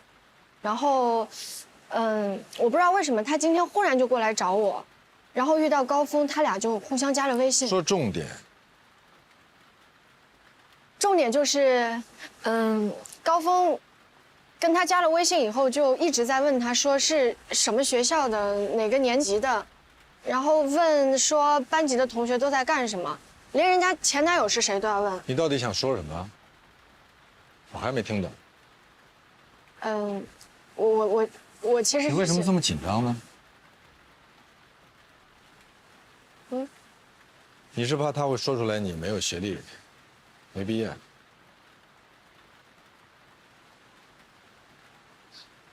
这个事儿，我真的一直不太理解。没有学历怎么了？为什么不能大大方方的说出来呢？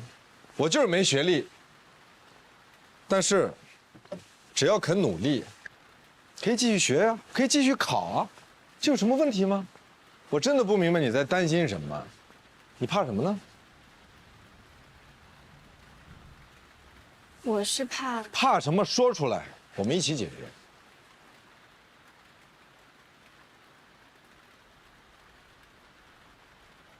我是怕如果他们知道我没有学历，那又怎么样呢？怕他们嘲笑你，歧视你，说黛西没有学历还在我们这儿混，这是什么？滥竽充数，鱼目混珠。他居然瞒着我们这么大一个事情。我不是怕这些。那你怕什么呢？我是怕我以后不能跟你一起工作了。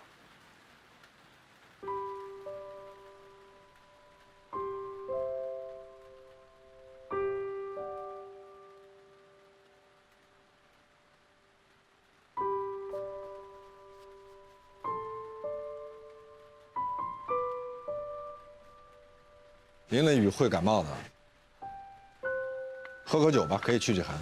啊，不用了，罗老师，我这就走了。谢谢。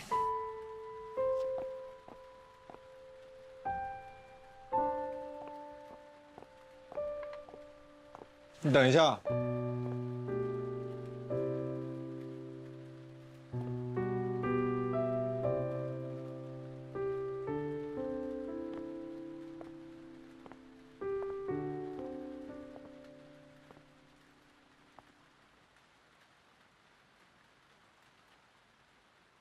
你晚上吃饭了吗？我吃了。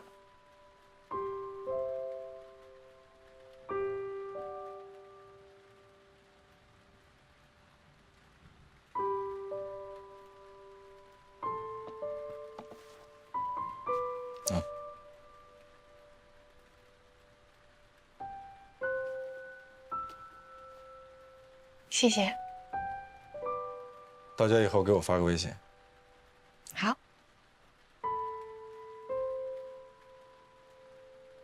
那我走了。拜。拜。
你怎么了？有件事儿，我觉得电话里不知道该怎么跟你说，所以我就过来了。我觉得亲自跟你说比较好。出什么事儿了？南红老公走了。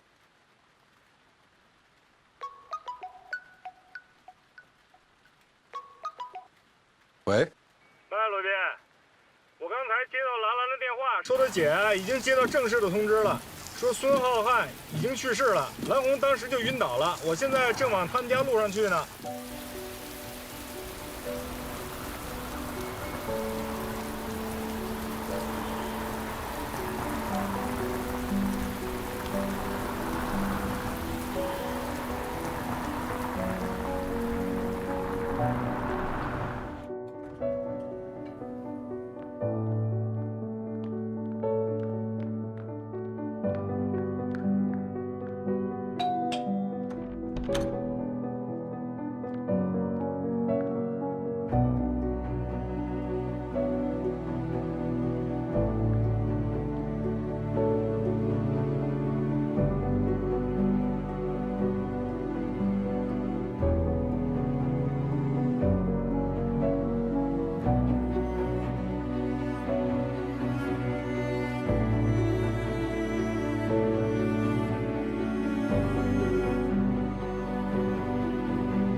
什么事儿要专门到电梯口来迎我？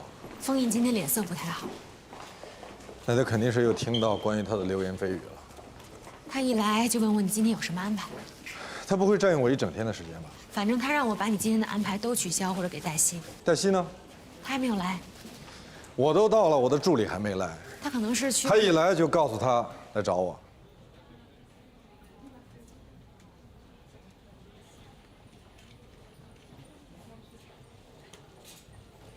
他怎么了？你今天最好躲得远点。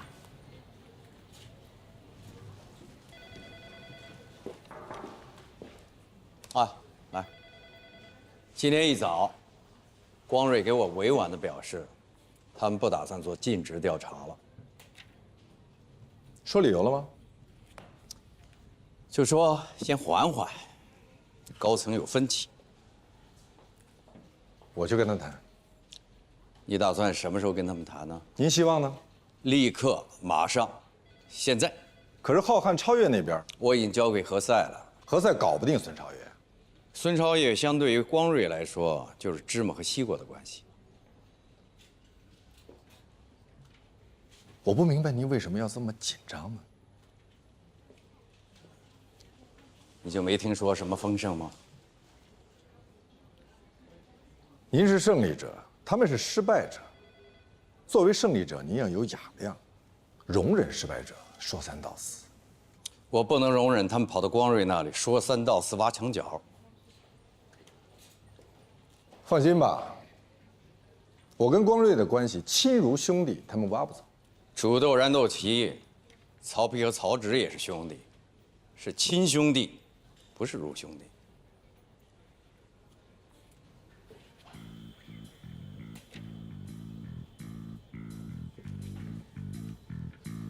帮我约一下光瑞，看中午能不能一起吃个饭。如果他说中午已经约出去了怎么办？你最好直接去他办公室，别约饭。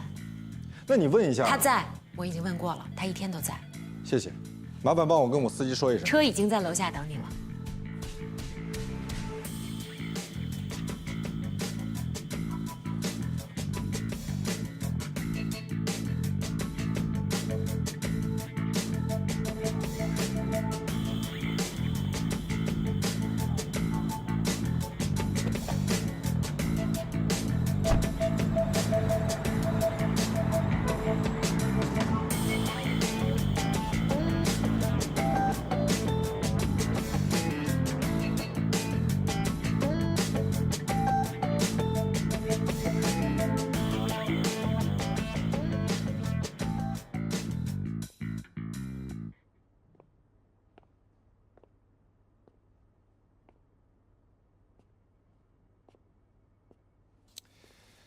光儿，你能不能别这么走来走去的，走得我头晕。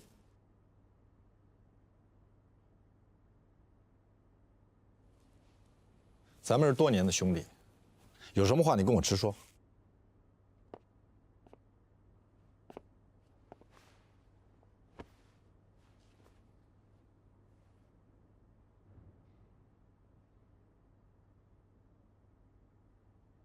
你想换掉我们？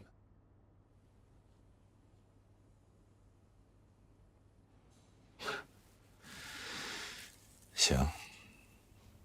昨天有人跟我说，我还不信，我还觉得完全不可能。我不是不相信你，那是因为什么？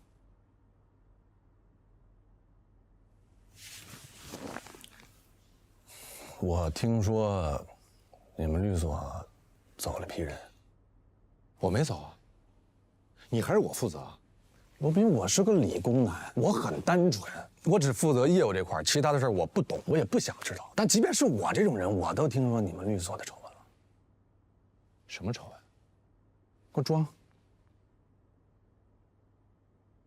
你们老大的丑闻，没有的事儿，没有的事儿，那全是谣言。哦，他在人家姑娘家喝多了，然后什么事儿都没干。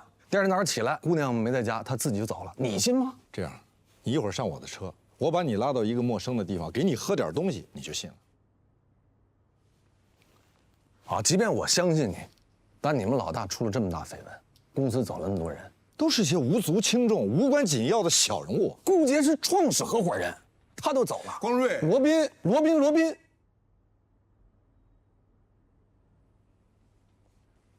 我得考虑其他方案。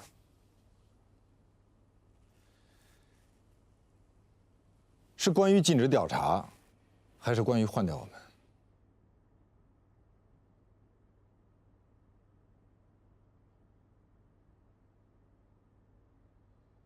对不起。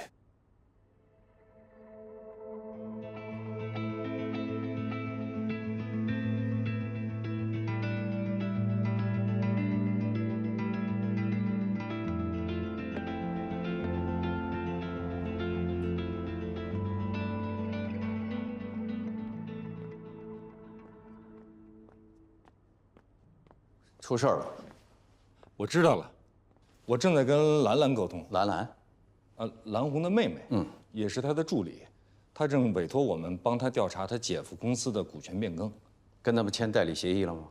还没有。那他还不算是我们的客户。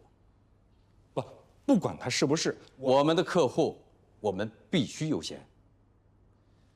我来是想提醒你，顾杰，他对你的客户也下手了，以美家。这不可能啊！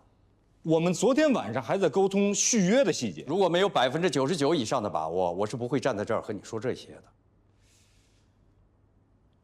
为什么不是100%呢？如果是100%，我也没有必要站在这儿了。你必须说服你的客户和我们继续续约，虽说只有1%的希望。我一定会付出100%的努力。我在阵地战。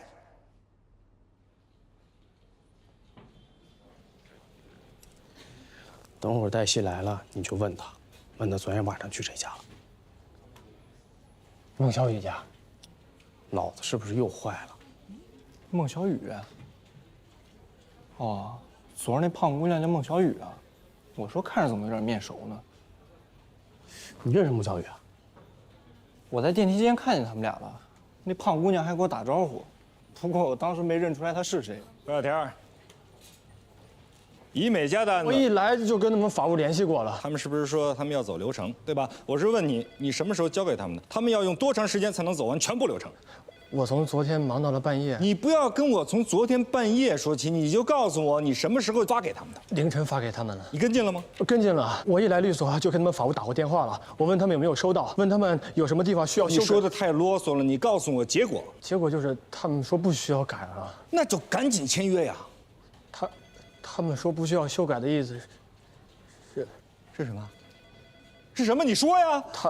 他们说顾杰老师给的价格更有竞争力。你别吵了！我何大老师，这件事真的跟我没有任何关系。他们不是因为合同的错误才不跟我们签的，他们是因为这件事。因为你太无能，我都不知道我错哪儿了。你就从来没有对过。你们所有人立刻联系你们自己的客户，不管是打电话、发微信，还是登门拜访，要知道对方的需求是什么。我们不能再丢掉客户了。谁要是再丢失客户，谁就给我走人。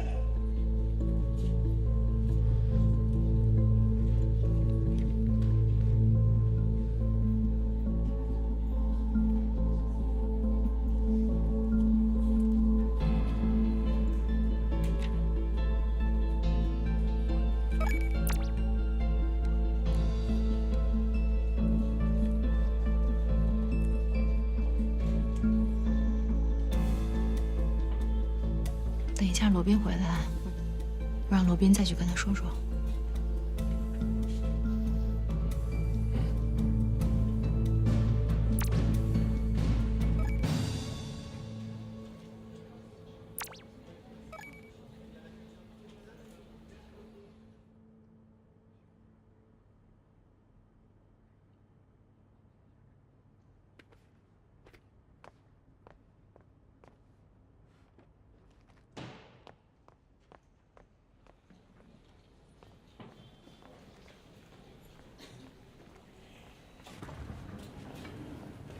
何佳老师，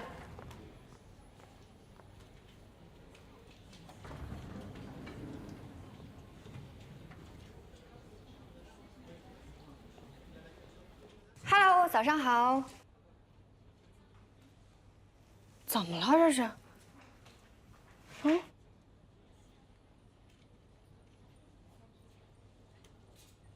谁啊？罗宾老师。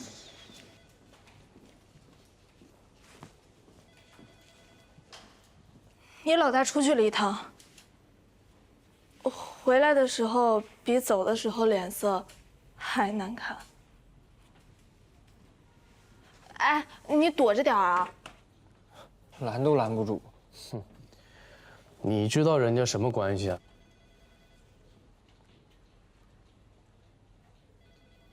你的意思是，昨天黛西去了罗宾家？